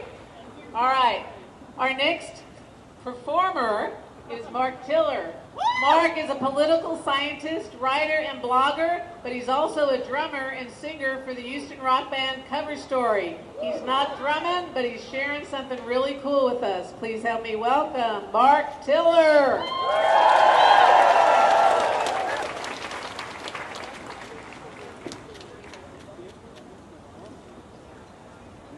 I was just talking to some Republicans in the audience. And I really appreciate you being here. I want you to know that we appreciate your presence here. This can't be just about Democrats. And I also really appreciate your attempts to recapture your party, to liberate it from this MAGA conspiracy thinking cult of personality that's oppressed and held hostage by a wannabe king sitting on his throne of golden meme coins. So we really appreciate you being here. Well, you can see my left wing is wounded now. It's weakened. It's weakened. It's hurt. But my right wing has all the power now. But I really believe that it's important for a body to have both wings. Both arms. Yes. I don't want a left wing only any more than I want a right wing only. Yes. I want competition. I want choice. I want pluralism. Yes. I want a marketplace of ideas. Yes. That, time and time again, has been our best defense against mistakes. It's the most essential part of the American Constitution. It's why we rejected an absolute king with all total power. It's why we said we're going to have divided powers into 3 separate branches with checks and balances and limits on their authority. But my friends, that doesn't happen automatically. It takes you and leaders making that happen. It's not a self-executing file. You have to make it work. You can't have leaders like our Speaker of the House, who basically cedes all the power to the king. That doesn't work.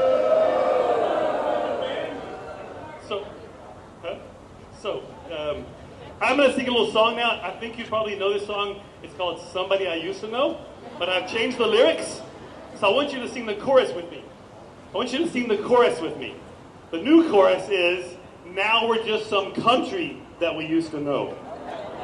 Sing the chorus with me, please. Now we're just some country that we used to know.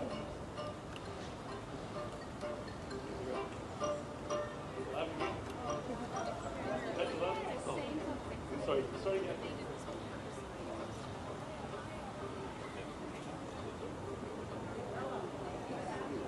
Well, we have a volume issue here.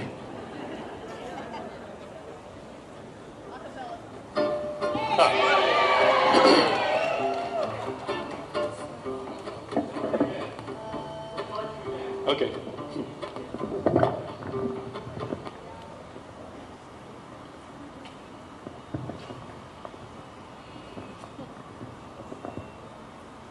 Well, I'm really cutting into my time now.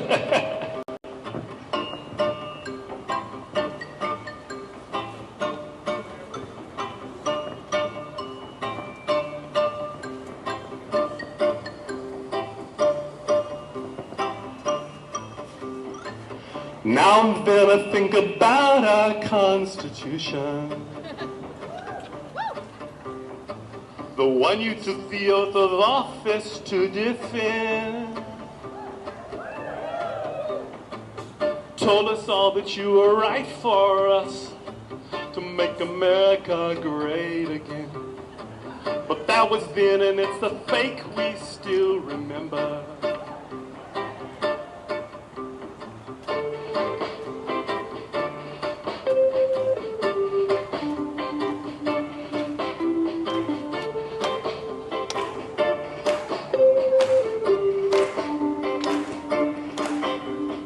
We can get addicted to a certain kind of madness, like giving up our norms, values, and laws. Hateful narcissism, bald-faced lies, the corruption right before our eyes. In 2020 we thought it was over, but you didn't have to stage a coup, make it like it never happened, and the law means nothing. We don't even expect the truth, but you babble like a toddler and embarrass us. No, you didn't have to stoop so low, steal our top secret documents, whose keep at Berlago. Guess that we don't need law though, now we're just some country that we used to know. Now we're just some country that we used to know. Now we're just some country that we used to know.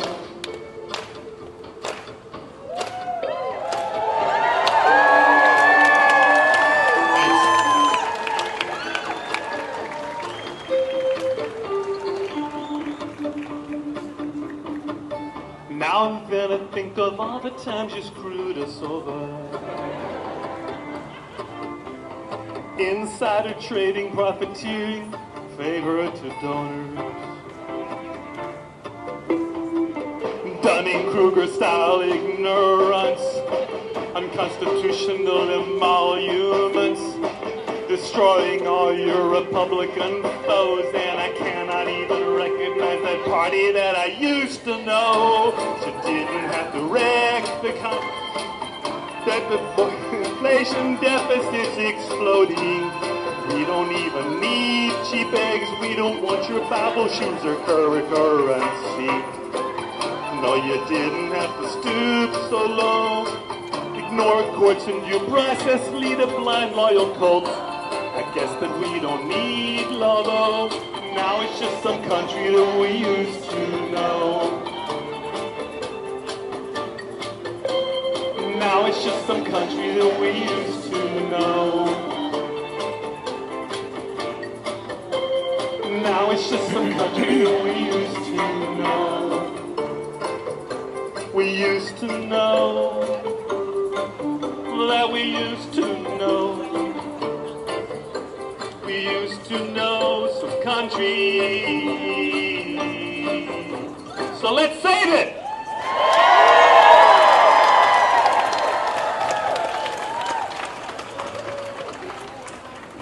Let's give it up for Mark. Political scientist during the day and singer at night. And during the day, too. Okay. All right. Are y'all hydrating? Yes. Thank you all so much for being here. This is an amazing crowd, and we're making a difference. There are no kings. All right. Our next speaker is Diana Martinez-Alexander. She is currently an educator in a large urban school district in Houston, serving special education students, linguistically diverse populations, and lower socioeconomic communities. She is a proud daughter of immigrants and is a wife, mother, educator, and advocate and is devoted to working for the community. Please help me welcome Diana.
delivering health, welfare, emergency, and medical service to 35,000 residents.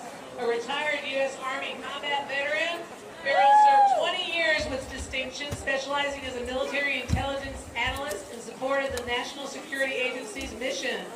The little birdie told me he might be a candidate for Fort Bend County Judge. Help me welcome Frell Bonner. Good Good afternoon, everyone. Good afternoon, everyone. As a soldier and a veteran and community leader in Fort Bend County, I strive to be a unifier. So I want to first thank our various law enforcement entities for their presence at this gathering. Let's give them a round of applause. This shows the world that Fort Bend County does not need anyone telling us how to handle our own business. Thank you, law enforcement. Thank you so much. It's a real honor to stand before you today, especially on this 250th birthday for the U.S. Army. Are there any Army veterans out here? Let me hear you. Air Force, Navy, Marines, National Guards. Thank you all for being here. As a veteran, I've sworn an oath to defend the Constitution of the United States. Not once, but for life. I see many of you here living here, out here, who took the same oath every day in your own way by organizing, advocating, and resisting. Repeat after me. Organizing, advocating, and resisting. When I served, I learned quickly that military service isn't about the movies. It's not about the medals or marching. It's not about one party or the other. It sure in the hell isn't about power. It's about people. Let's hit it again. It's about people. When we wear our uniform, we don't swear solely allegiance to any political person or any political leader. We swear to the Constitution. And we defend the rights of all Americans, no matter who they vote for, where they worship, and how loud they speak. And yet lately, I watch some try to twist the idea of service as something that it really is not. That's right. Yep. They act like loyalty to one person is the same as patriotism. Right. Like power deserves obedience just because it's loud. But let me be clear. We serve to protect the right of every citizen to challenge anyone. In a democracy, authority isn't inherited. It's earned. And it can be taken away at the ballot box. That's where our mission aligns here today. The work of everyone here to uphold Fort Bend County by fighting voter suppression, demanding justice, organizing for equity that serve this county. You are defending democracy just as surely as anyone who's been in uniform. Now, some wear the uniform like a crown of some sort. They want applause, they want deference, but real service isn't about being above anyone. It's about service and responsibility. And listen, and sometimes that responsibility is very heavy. Most of us who serve this country understand what that's all about. That's responsibility and service. The service in the military is very heavy. Sometimes service means standing up against your own side. Sometimes it means admitting your mistakes. And sometimes it means coming home, taking off the uniform, and finding ways to continue to protect the rights of everyone. And that's what brought me here today, actually. I didn't stop serving when I took my boots off. I just changed how I did it. And seeing all of you here today organizing, showing up, not backing down, reminds me why I served the country in the first place. Now, we may walk different paths, but we're in the same fight to defend democracy. To protect the promise of a nation that belongs to all of us. Not just the loudest, not just the richest, and not just the one in power. So I ask you, so let's carry this truth forward. While serving this country, I have never served the king, I have never served the throne, I have never served the crown. Just people doing the hard work of service and freedom. Together, united, and indivisible. So, again, thank you, Fort Bend County. Thank you, Indivisible. Thank you, law enforcement. Thank you, former soldiers and veterans who served this country so diligently. I appreciate your service. And keep showing up. Keep showing up. Let's say this one time. Keep showing up. Keep showing up. Keep showing up. Keep showing up. Thank you, everyone. And if you stay in the military, I served the 3rd Special Forces as well, Fort Bragg, jumping out of planes, all that interesting thing, right? But I want to leave you with this, right? I always say this. If you watch me on Facebook or any place else, I'm always in with 2 different things. I'm always say, airborne! Airborne! Airborne! Airborne! And the oppressed don't leave there. The oppressed don't leave there. That means defenders of the freedom. Defenders of freedom. So thank you again, everyone. I appreciate you being here. Thank you. Keep up the good work. All right, you ready for another chant? Okay. Thank you, Frell Bonner. That was excellent. Thank you, sir. And thank you for all the military that's out there. Now we need to hear your voice again. So what I'm going to say is, democracy is our right. We won't give up this fight. Democracy is our right. We won't give up this fight. Democracy is our right. We won't give up this fight. Democracy is our right. We won't give up this fight. Democracy is our right. We won't give up this fight. Thank you, people. Thank you. All right, you're in for a special treat. Our next performer is Sarah Golden. She's an award-winning folk singer-songwriter and Houston native, featured on season 2 of The Voice, whose soulful storytelling and heartfelt performances have captivated audiences for decades. She is currently recording her next full-length album, Here in Sugarland, which will highlight her socio-political activism and human rights advocacy. Please help me welcome Sarah Golden.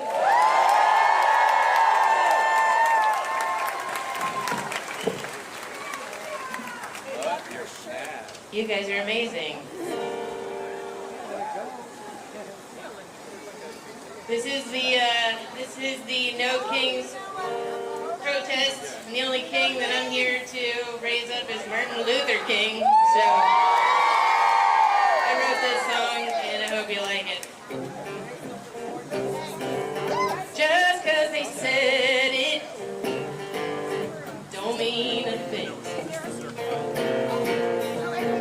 Are they honest? Not historically. Got plenty of people itching to testify. Popping all the way, y'all. Facts unverified. Talking all this wokeness. What does woke even mean? Oh wait. Did you say empathy? A house divided cannot stand. People united can't be stopped. We must learn to live together as brothers, or we'll perish together as full side of history.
cannot stand. The people united can't be stopped. We must learn to live together as brothers, or we'll perish together as fools. Which side of history will you be remembered of?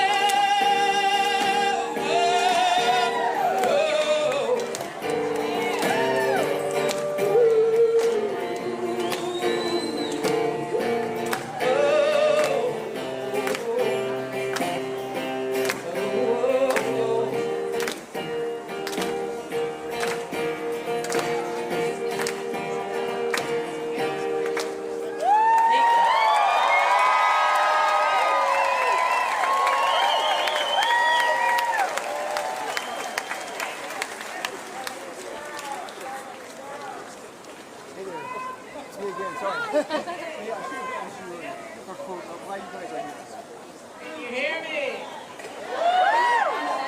John Micus, will you come to the front, please? John Micus. All right, wasn't Sarah fantastic? Stick around because she's going to close us out at the very end. And you'll hear some more from her. All right. Can you hear me? All right, our next speaker is Marquetta Green Scott. She is currently Mayor Pro Tem of the City of Iowa Colony, Texas, holding position 3 on City Council. A former educator and current attorney, she is passionate about finding party-neutral solutions to the issues and challenges faced by her constituents. Another little birdie told me that she may be running to unseat the current occupant of Congressional District 22. Please help me welcome Marquetta.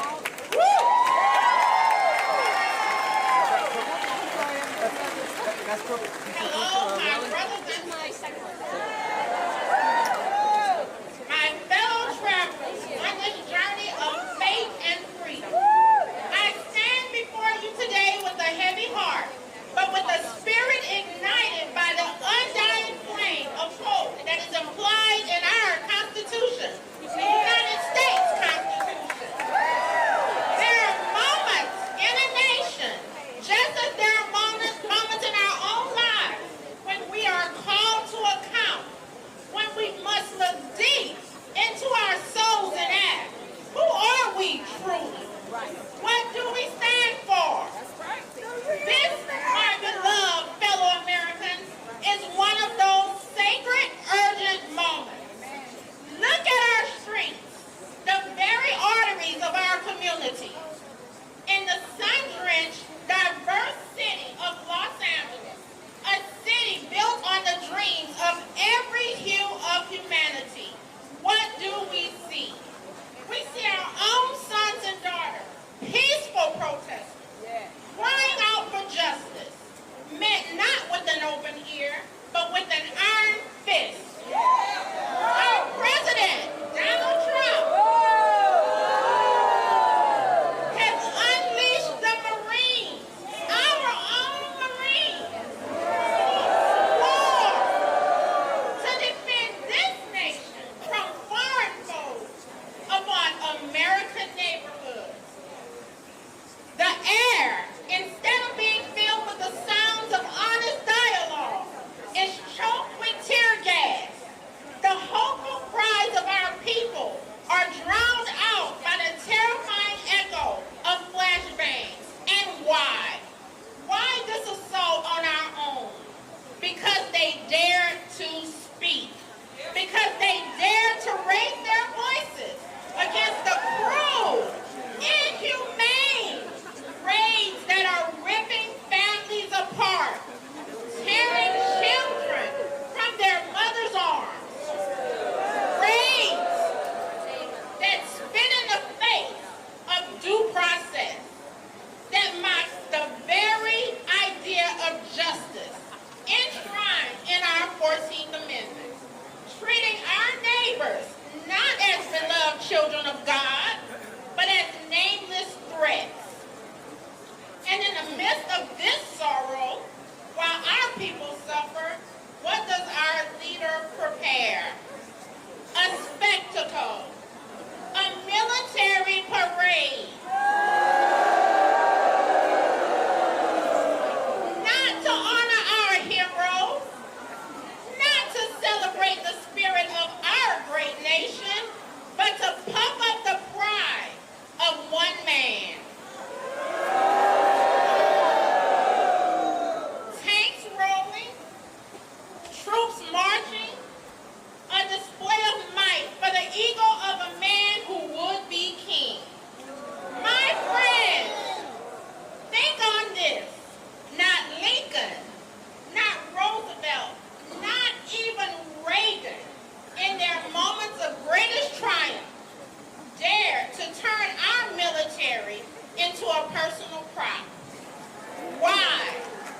Because they understood that in a true democracy, the military serves the people, not the wills of a minority. This, my brothers and sisters, is not strength. This is not patriotism. This is the chilling whisper of authoritarianism. And we have seen this dark shadow before. Richard Hofstadter, a wise man who understood the heartbeat of this nation, warned us of the paranoid style in American politics. A spirit that sees enemies in every shadow, that demands blind loyalty over the sacred tenets of the law, that feeds on division and fear. That spirit has now consumed a party that once stood for principle. A party now, sadly, tragically, has been overtaken by the narrow, conspiratorial, and dangerous obedience to a single man.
thank you. I just want to say one thing. If you guys are thirsty, we have bottled water up here. Please, please refresh yourself.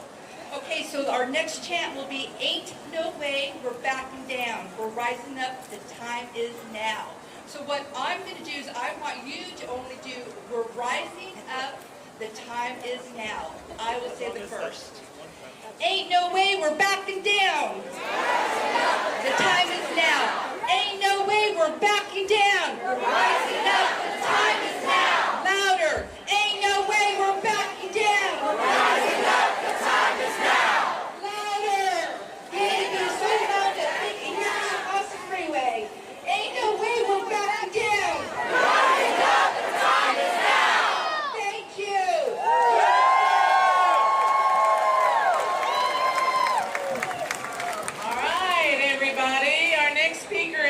Laguda Saf. She's been a Sugar Land community advocate for the last 20 years, focusing on civil rights, environment, and education. She is committed to helping neighbors and small businesses in the community come together on issues that affect everyone. She is the founder of the new Territory United for Peace and Stop Sugar Land Gas Power Plant groups. Help me welcome Anna.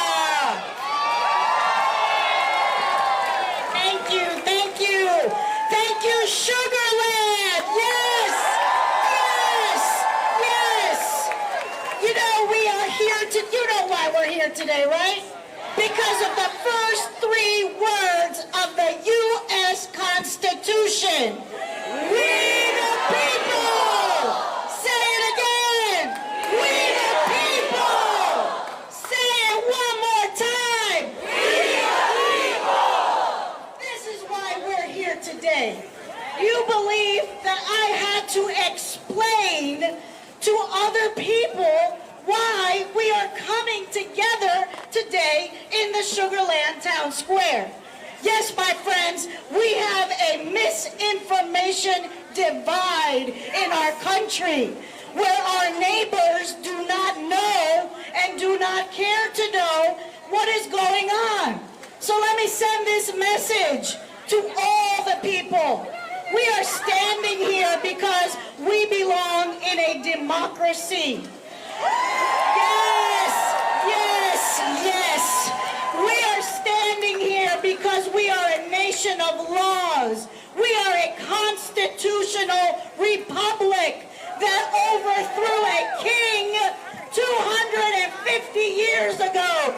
And yet here we are. We the people. We are angry. We are hurt. And we are upset. There is a man in the White House right now who thinks he's a king. Who thinks there are no 3 separate co-equal branches of government.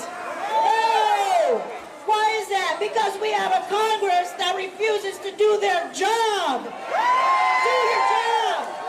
We have courts that are holding up our democracy by a thread. They are disappearing people with no due process.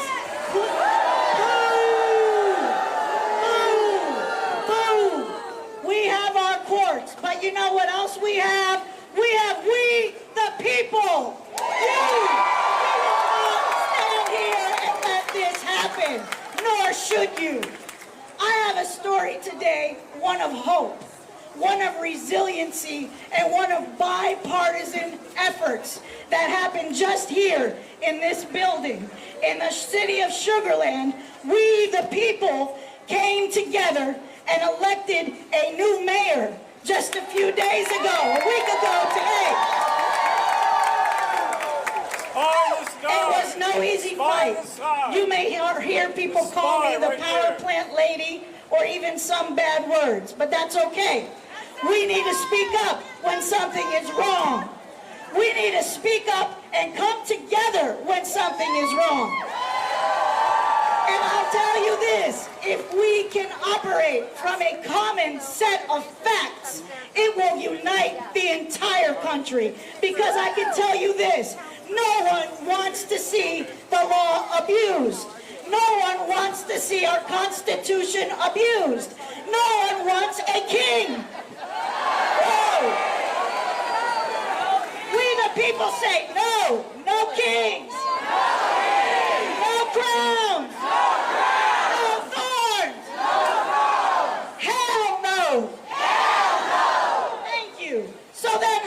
we do this story of hope? How did we overcome?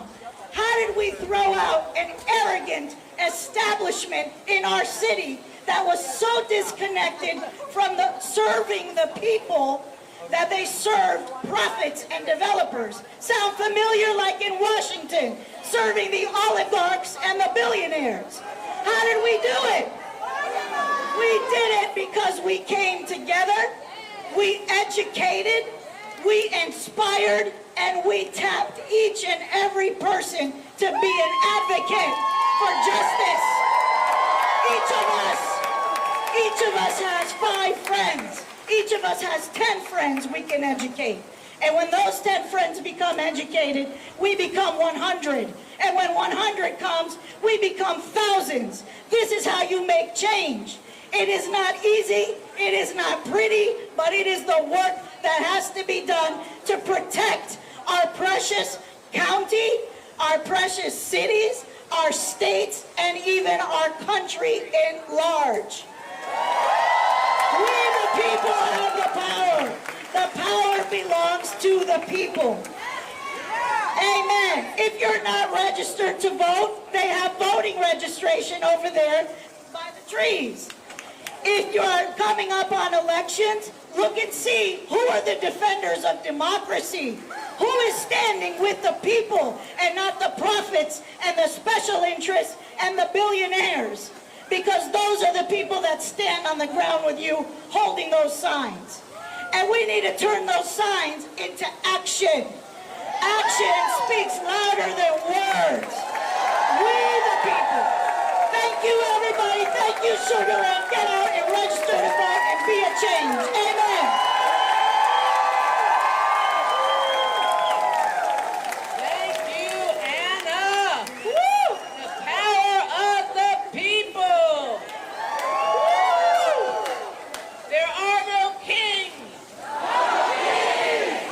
There are no thrones. No thrones. There are no crowns. No crowns. Very good. All right. Our next speaker is Jennifer Cantou.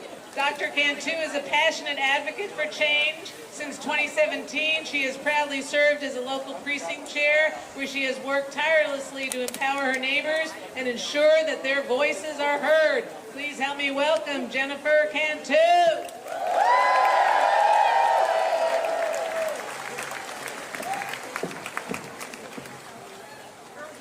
Hello, ladies and gentlemen. My name is Dr. Jennifer Cantou, and I stand before you today not only as an advocate, but as a mother of twin girls who are my inspiration and my motivation. I am here to speak passionately about our most precious resource, our children.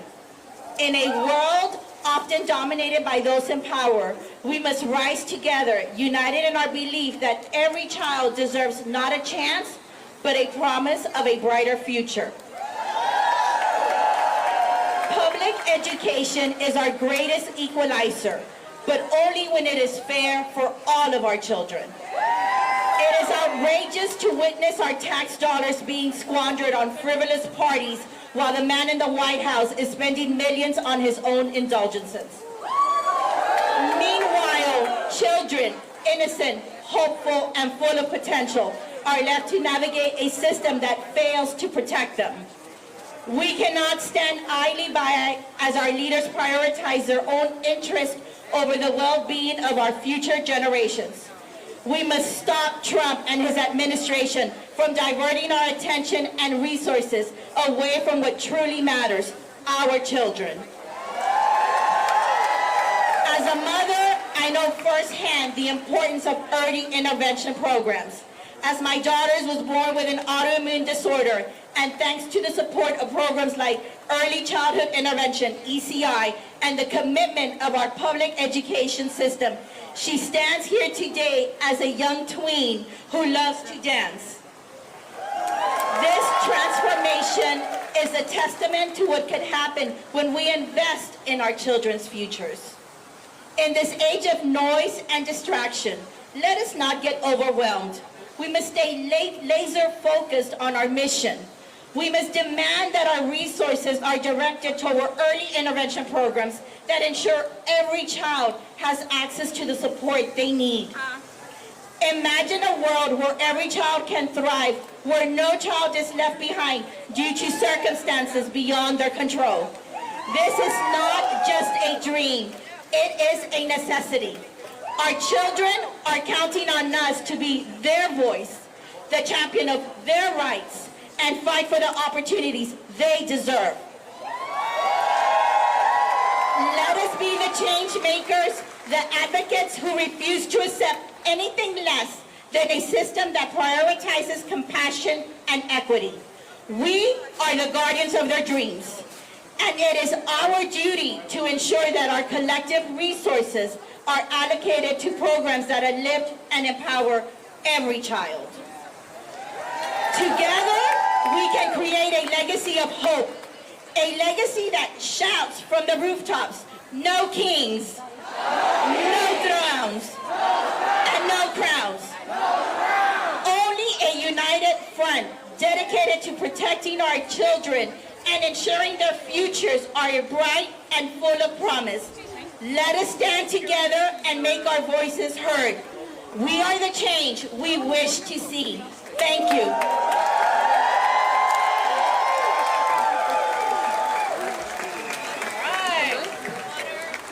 Our next speaker is Christian Bisera. He currently serves as a judge of the 434th District Court in Fort Bend County, Texas. As someone who has grown up in Fort Bend County and has witnessed its growth, Judge Bisera prioritizes creating a safe and secure environment for its residents. Through his role as judge and his involvement in community programs, he strives to continue to protect and make a positive impact on Fort Bend County. Another little birdie told me that he might be a candidate for Fort Bend County Judge. Oh, please help me welcome Judge Bisera. All right, no kings. No kings. No kings. No kings. I stand before you a sitting district court judge of the 434th District Court right here in Fort Bend County. Man, my heart is filled with love to see so many people in my community come out to talk about what they believe in. This is how we get things done in the United States of America.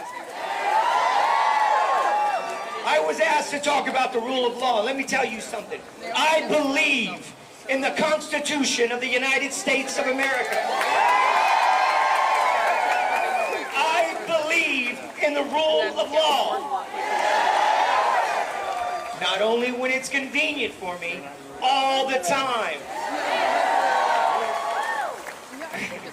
When the National Guard was called out in California, I saw the Speaker of the House get on TV. Yes, you can boo that. Yes. And this man said, we sent them because we believe in the rule of law. And I said to the TV, now you believe in the rule of law? Now? Yeah. Everything that they've done in the last couple of weeks was to prevent this from happening in Fort Bend County, Texas. The governor saying that he had, how many troops did he have, Cynthia? How many did he say? 500, whatever, 5,000. That was done to prevent you from coming today. We all saw on the news this morning the tragedy that happened in Minnesota. It's a heavy time we live in. Heavy. I got phone calls this morning after the news came on. My mom, God bless her, Dulles High School graduate, called me and said, yes, my mom called and said, don't go, baby, don't go. I don't want anything to happen to you. And I said, there is nothing that will keep me from coming and speaking to the people of Fort Bend County, Texas. And by you being here today, you've spoken volumes to the masses that want to keep you from coming together to speak your mind. Thank you, Fort Bend County.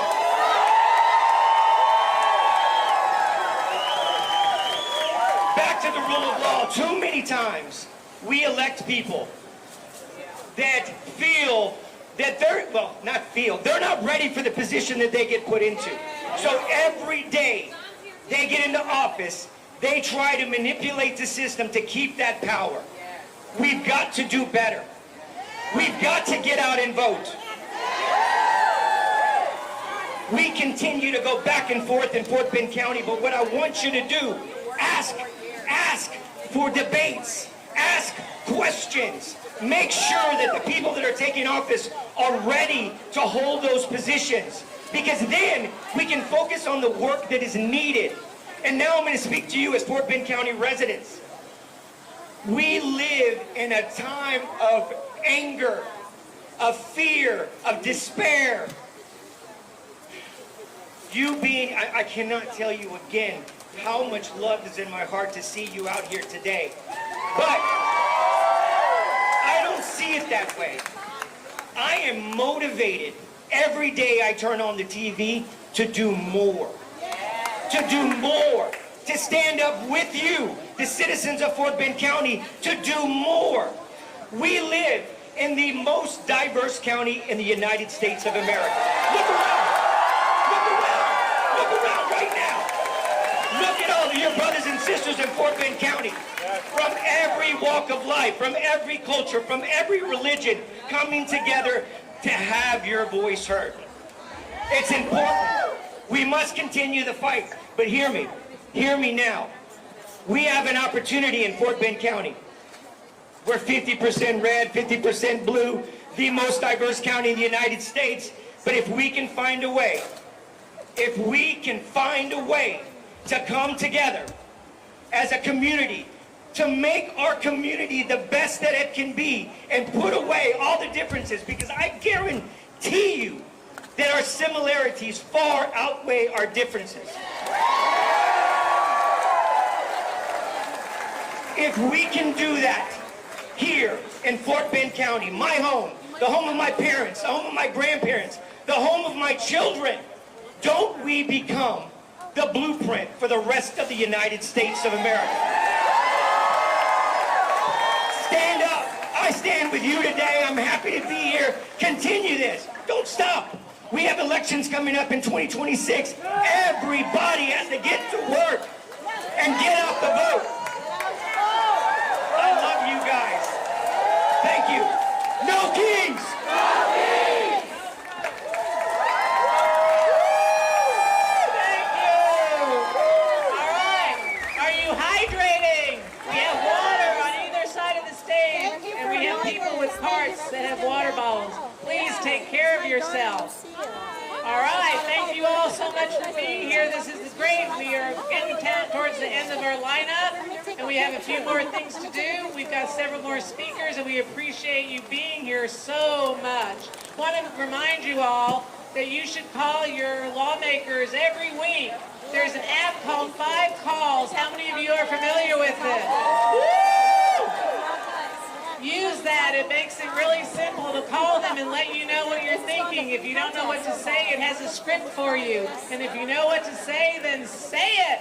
But you have to make that phone call. You may think they're not listening to us, but they are. They may try to ignore us, but they can't. They can't. All right, and now, you ready for another chant? Oh, wait a minute. That was not good, guys. What? Are you ready? Are you ready? Are you ready? They can't hear you over there. Are you ready? Are you ready? Are you ready? People united will never be divided. People united will never be divided. People united will never be divided.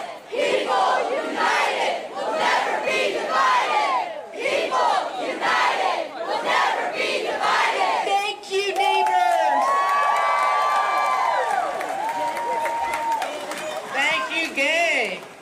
Our next speaker is Lux Sabana. He is a proud third-generation Latino and Asian American Pacific Islander community activist, current board member of the Fort Bend Voters League, member of the League of United Latin American Citizens, and a former union organizer for the Fort Bend American Federation of Teachers. And thank you, Anthony, for all your help with with the videography and for these speakers. If it weren't for him, we wouldn't have any sound today. So thank you, thank you. Please help me welcome Anthony.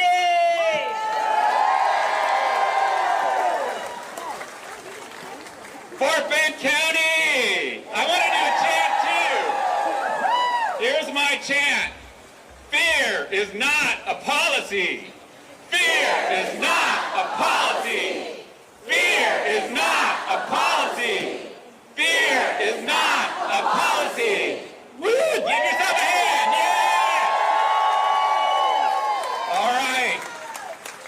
It seems like every day in America has become Taco Tuesday. Am I right? Every day has become Taco Tuesday. I don't know what's going on one day to the next, and I don't think they do either. That's right. But when it comes to the lives of the people in America, it's wreaking havoc on everybody, right? Especially our immigrant community. That's right. All right? And everybody should be afraid of what's going on. Everybody. They're taking out senators. They're taking out congressmen because they don't want people that dissent against them.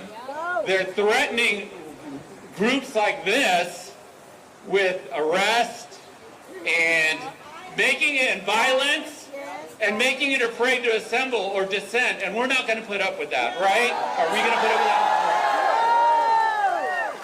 that? So, immigrants, I'm going to talk in Republican just for a minute if there's any Republicans out there, okay? I'm going to speak in Republican. I'm going to talk in dollars then. How's that? I'm going to talk in dollars. Immigrants make an incredibly huge contribution to the economy. They hold places, they work all the way from the bottom to the top. They're working in that hotel across the way over there. They're working at Chipotle over there. There's university professors in the audience right now who are in the immigrant community.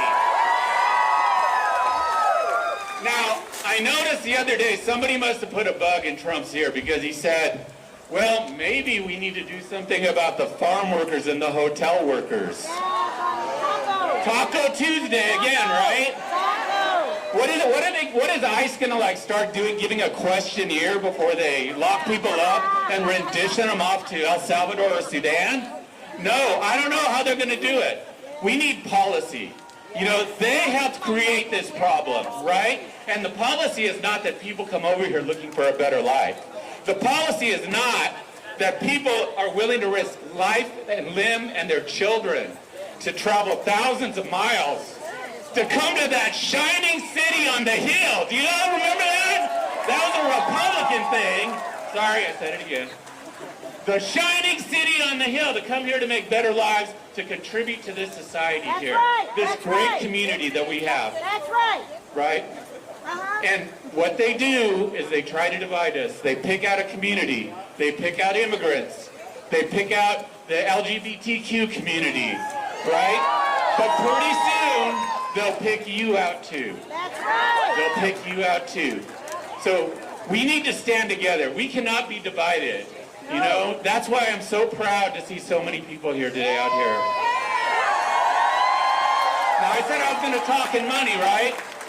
The immigrants contribute billions of dollars to this economy. Billions of dollars. And, you know, they can talk about it being worth it to try to evacuate 10 million people, but what they would lose is not just the money that, if they could ever do that, you know, which is ridiculous, you know, but what they would really be losing is everything else that has made this country great from the beginning. Now, I could go on and on about that, but I want to mention one more thing, and that's just about people and humanity, because you can make a difference on this. I remember when I was growing up, I was told that I needed to live by the golden rule. Do y'all remember what the golden rule was?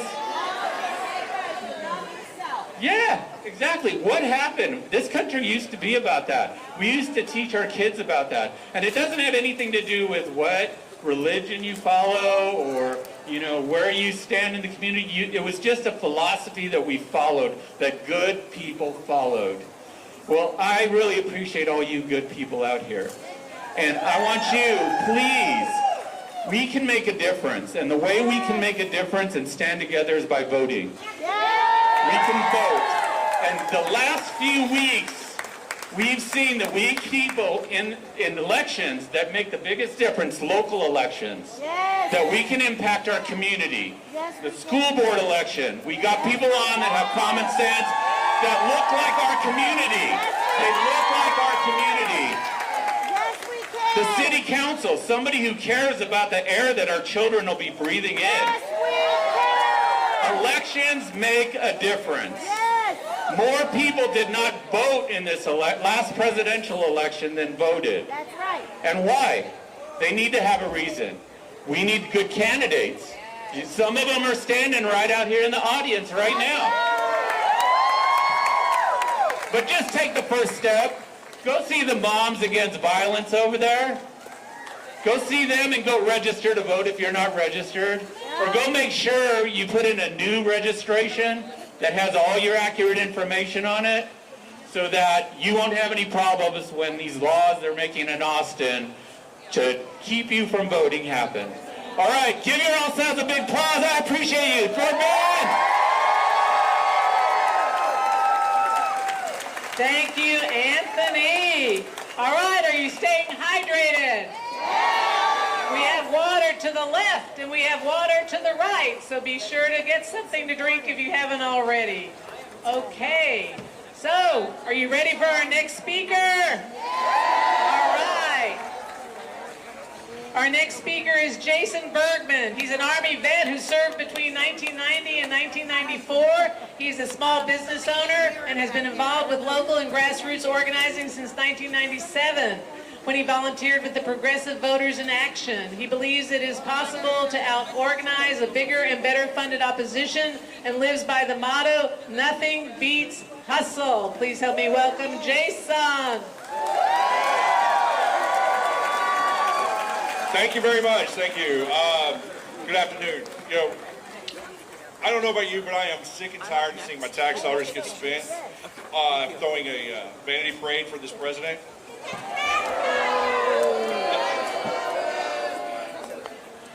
Sorry. I'm sick and tired of the tax dollars being spent for his vanity parade. I'm also tired of the fact that in order to pay for this parade, he had to cut social safety net programs. He's cutting the VA, cutting their staff, cutting their funding, which just makes a system that's already overburdened and cumbersome, which makes vets like me choose any other system besides the VA. We need something, and we need him to not be doing that. Sorry.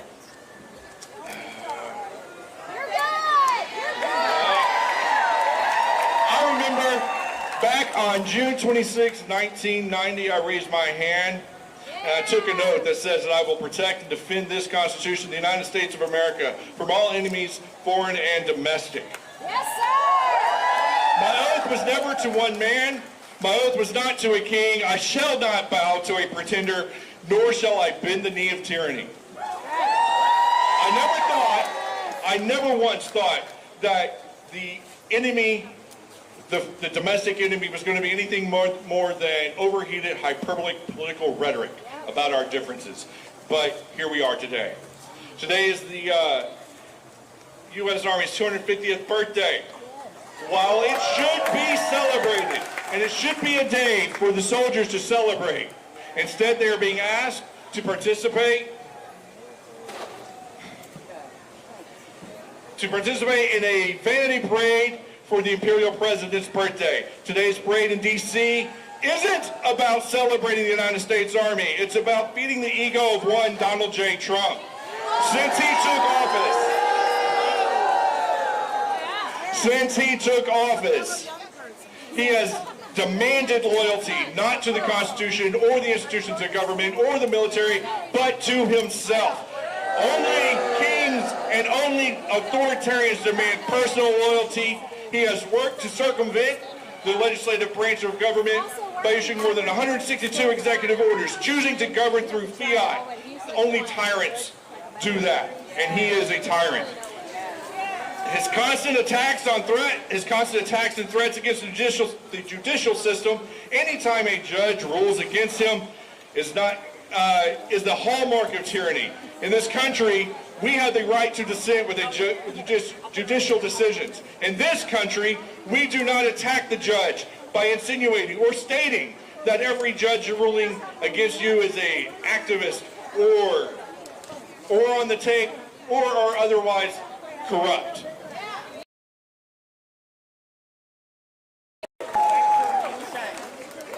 In this country, we have a right to protest against our government without fear of having the military deployed against us, against our fellow citizens, which only serves to make a tense situation more volatile.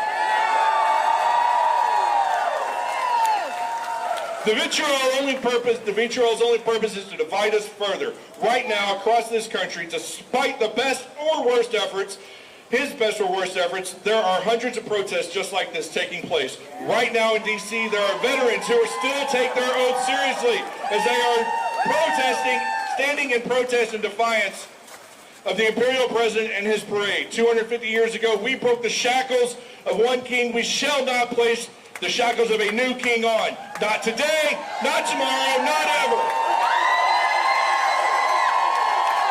This is still a country governed by the people and for the people. We have the power if we are willing to use it. Call your state representatives. Call your senators. Call your local authorities, all your local representatives, state level, city level, county level. Let them know that only Congress has the power of the purse, that Congress has legislative authority. Tell them, regardless of their party or your party affiliation, tell them. Do your job. Do your job. Do your job. Or we will fire you. Exactly. Sing it, girls. Attend the protests, marches, and rallies aimed at sending those messages. Only by showing up can we stop the slow crawl authoritarianism that is the regime of Donald J. Trump. I'm a believer in and witness to out-organizing the opposition. I know from firsthand experience that it is possible to out-organize an established opposition that is bigger and better funded. Currently, there is none more well-funded or connected than the wannabe king I know, than this wannabe king. I know that nothing beats hustle, that together we can stop the man who would be king. In solidarity, Six Imperatus.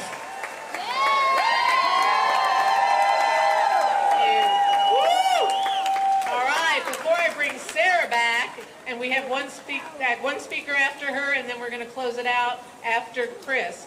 But I want to remind you about the Indivisible No Surrender Coalition of Fort Bend County. That is our organization. We want you to join. And there's a gentleman in here, John Micas. He's passing out information about our next meeting. He's got the straw hat on. So see him, talk to him. All right, are you ready to welcome back Sarah Golden? Sarah.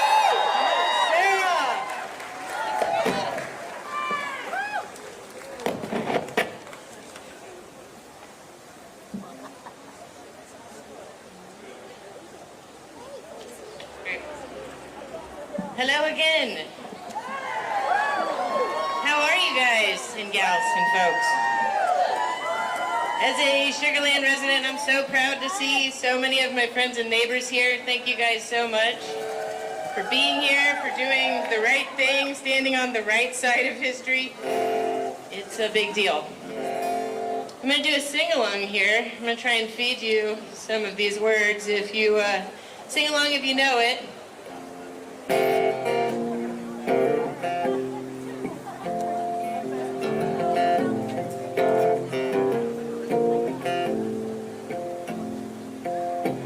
We shall overcome. We shall overcome. We shall overcome.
and the proud product of local public schools.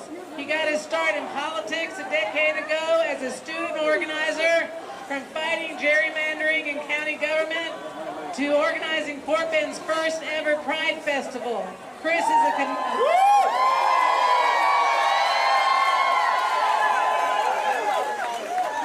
committed to building power from the ground up and making sure it stays with the people.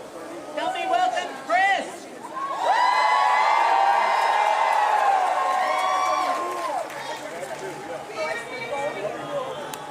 That is right. Howdy, folks. How are y'all doing today? Are y'all fired up? Are y'all fired up? That is what I love to hear.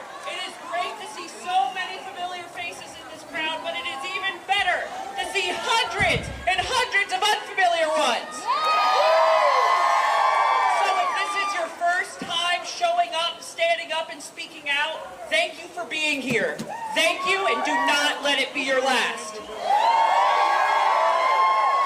If we haven't had the pleasure of meeting before, let me introduce myself.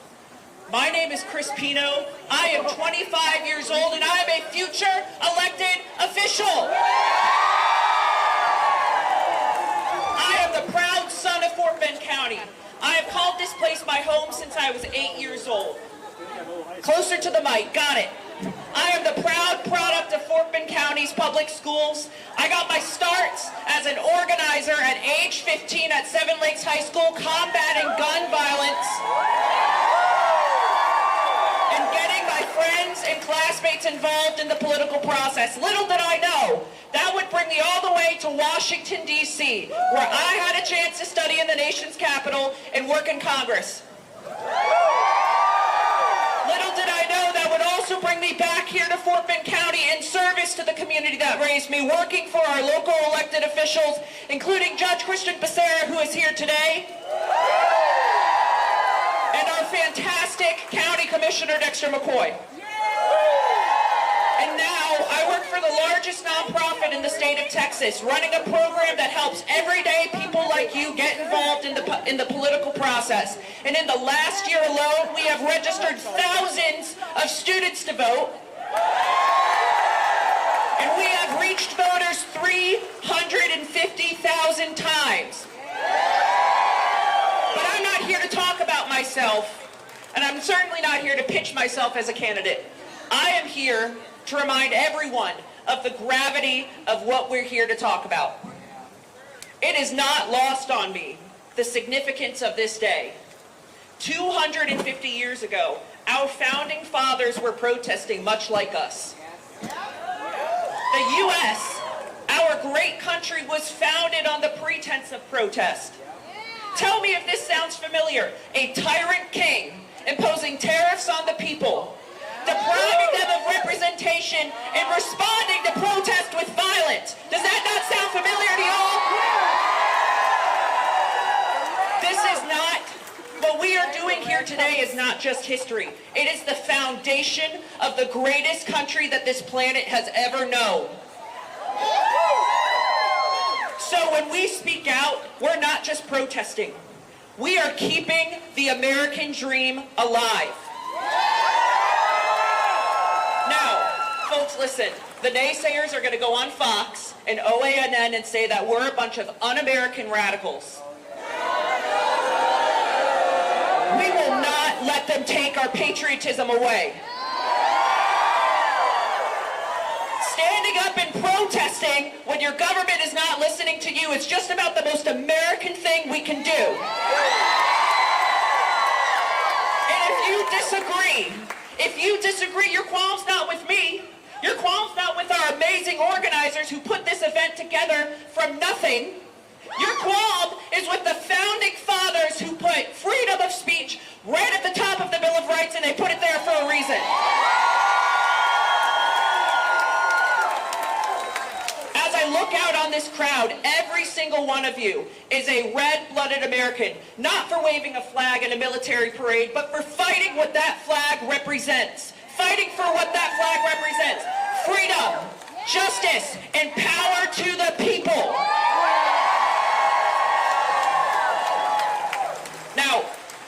The unfortunate thing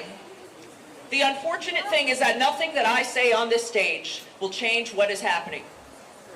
Nothing that happens here in Sugar Land today will change what happens in Washington, D.C. tomorrow. It's unfortunate, but it's true. They're not listening. They're not listening, and we have to make them listen. We have to make them listen, and we all play a role in changing that future. We all play a role, and change starts from the bottom up. Change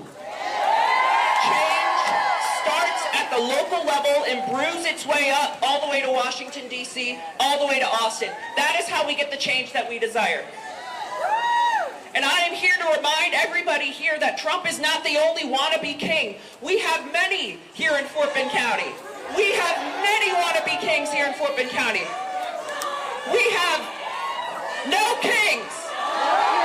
No kings. And let me tell you, we have a couple of King Georges here in Fort Bend. Let me give you one example. I don't have nearly enough time to spill all the tea, but I will give an example. Our commissioner representing Sugar Land, our commissioner, Andy Myers, he calls himself the taxpayer's best friend.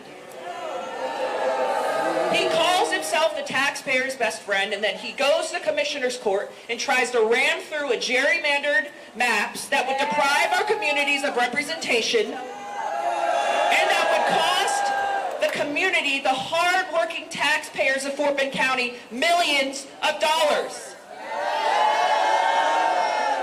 Millions of dollars, and I didn't even mention the kickback that he included in the legislation that would have gotten tens of thousands of dollars to his friends at the Texas Scorecard. But we didn't let him do that. We did not let him get away with that. Myself and a group of a couple dozen friends, many of whom are here in the audience today, showed up. We spoke out. And we put a coalition together of common sense taxpayers. Republicans, Democrats, Independents, left, right, center. Everybody from across the political spectrum, and we said no. We showed up and said that that is not happening, and he had no choice but to pull the bill. So now we still have fair maps. Here in Fort Bend, our fair maps live to see another day because we showed up and we spoke out. There is a value to organizing. You may not see it today, but you will tomorrow.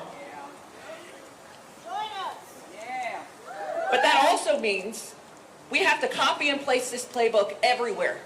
Anytime that these kings think that they can get away with ripping accountability away from the hands of the people, we have to show up and speak out. We have to keep showing up. We have to get organized, and we also have to run for office. We have to run people of all experiences who look like the county, who share the experiences of living in Fort Bend County. We have to put them on the ballot from dog catcher to president. And that also means listening to young people. People move to Fort Bend County so that their kids get the highest quality public education that they can find anywhere. And it is about time that we start listening to young people. So I charge you with this. Do not let this be the last time that you show up and speak out. I charge every single person here with getting involved. And organizing is not a one-size-fits-all act. There are different kinds of organizing. You can do it from your couch. You can do it by texting your friends, by posting on social media, by making phone calls. You can do it by knocking on doors. You can do it by starting a club. You can do it by starting an indivisible chapter and setting up protests just like we're at here today. But folks, our hindsight is not 2020. Our hindsight is 2026. That is when we take the power back and we go to Austin and we go to Commissioner's Court and we go to Washington, D.C. and we say enough is enough and we're giving the power back to the people. But that only works if every single person here stays involved. And if there is one lesson you take away from this event, it is that you have to stay involved. Our country depends on it. Our country depends on it.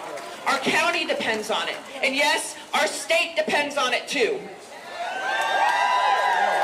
Folks, we can take it back. We can win this thing, but we have to keep going. Thank you so much for taking the first step. Thank you so much for being here, and keep doing the good fight. Thank you. Thank you, Chris. Woo! Isn't he great? I'll vote for you, Chris. You just gotta run.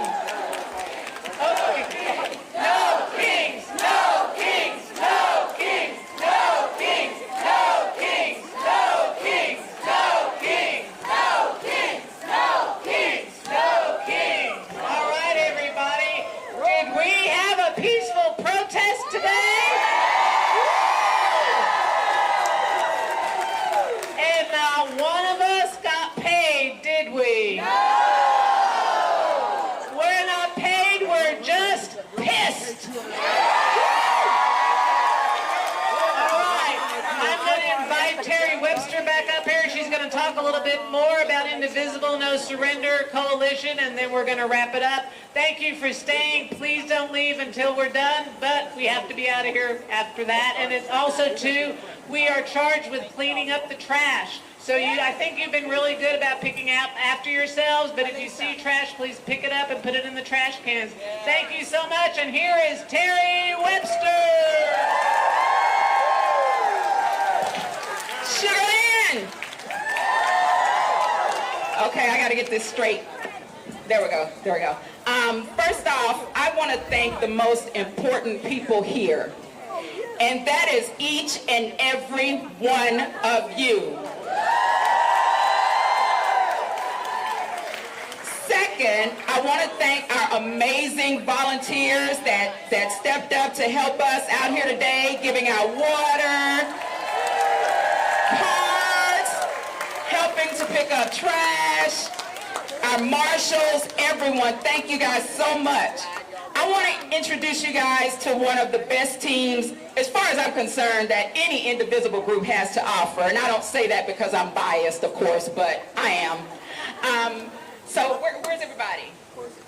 Okay, come on out. You're not hiding. Okay.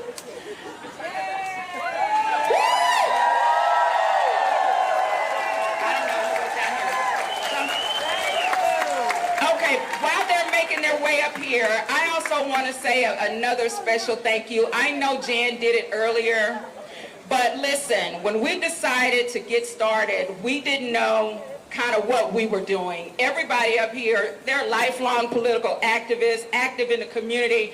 I want y'all to know none of us are getting paid. We're not paid organizers. We're people just like each and every one of you. Teachers, real estate agents, retirees, we run the gamut, right? So when we were getting started, we had no idea what to do. And we received the most amazing support, and I might start crying right now, but Katie Indivisible Huddle, Catherine Starville, Ray, who's somewhere out here, Samita, and anyone else that I might have missed. They have been in place for a very long time and have been doing the work that we're trying to now do here in Fort Bend County and have been supporting us every step of the way. So thank you guys so much. Thank y'all. Thank you. All right, so let me introduce you guys to the team. So Gay Taylor, Gay is our lead over our community partnership team. And Gay's been doing the chants today. So give Gay a hand. There's Samita. John Micas is our lead over lawmaker engagement. Sarah Hesterly here is our secretary.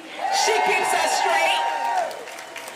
Catherine Kruger is our DEI lead and safety coordinator. Sarah Roberts, who's not able to be with us today because she's celebrating her father on Father's Day, but also at another rally for No King's Day, is my co-lead. So hands together for her in absentia, but she's here in spirit. And last but not least, our lead for events at press and media, Miss Jan Wiskoski. Jan has worked tirelessly to put all of this together and wrangling us all together like a bunch of chickens. I know it was hard, especially with me, because I don't, wrangle in very easily. But thank you so much, Jan, for putting all this together. All right, so Fort Bend County, Sugar Land, do you remember my original instructions when I was up here about neighbor, turn to your neighbor?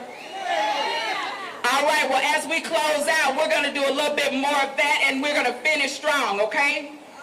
So I want you to know that we are thankful that you showed up and you showed out. So look at everything that we did. All of you prove that when we, the people, come together, we are unstoppable. In other words, we are indivisible. Turn to your neighbor and say, neighbor. Neighbor. Here in Fort Bend County, we are indivisible. We are indivisible. As you leave here today, I want you to remember what you felt in this moment and what you have felt the 2 hours that you have spent with us. Remember the power of standing together with your neighbors. Remember that you are not alone in this fight, and no matter how loud the voices in our community might be among the minority, we are the majority for Fort Bend County. I want you to take this energy to your neighborhoods, back to your workplaces, to your dinner tables, to your family reunions that are happening this weekend, and spread the word that we are in the fight and here to stay. And in Fort Bend County, Texas, and in Texas, period, we don't have kings. So now this is going to be my shameless plug to you, Sugar Land. Right here in Fort Bend County, the Indivisible No Surrender Coalition of Fort Bend County is ready to channel today's energy with you into sustained action. I want you to know that we meet regularly once a month, and we hold our representatives accountable. And we need you to stay in this fight. Because here's the truth. They're counting on us to get tired, y'all. They're counting on us to give up. They're counting on us to go back to business as usual. But turn to your neighbor and say, neighbor, we're not going anywhere, are we? Are we going anywhere, y'all? That's right. Today, across America, over 1,800 communities said no kings. From coast to coast, the people spoke with a resounding voice that we do not bow to strongmen, that America belongs to the people. And I don't know if y'all heard, but I heard something about 26,000 people in Houston today. I don't know if y'all heard, but I heard something about 26,000 people in Houston today.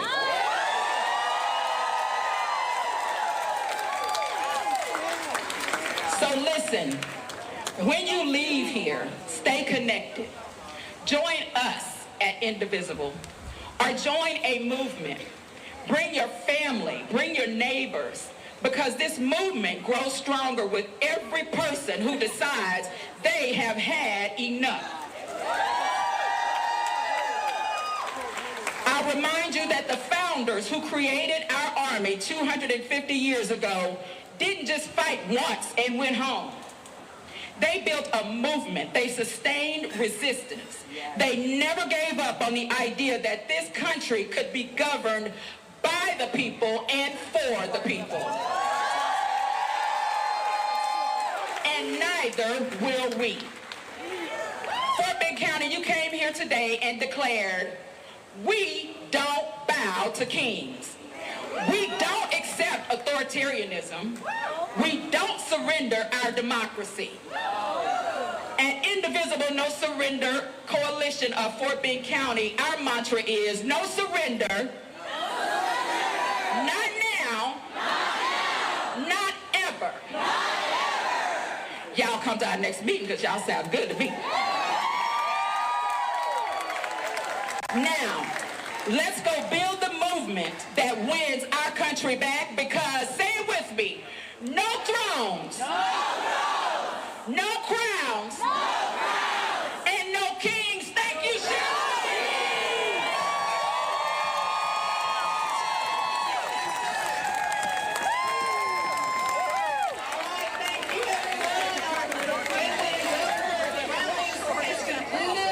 Consider visiting some of these restaurants. Go have lunch. All right, as you see there, this one coming to an end there in Sugar Land, Texas. Thanks to our partners there at Fox 26 in Houston for bringing us this rally so we are able to see some of the images that are coming into our newsroom again. So these are these No Kings protests that are happening all around the country.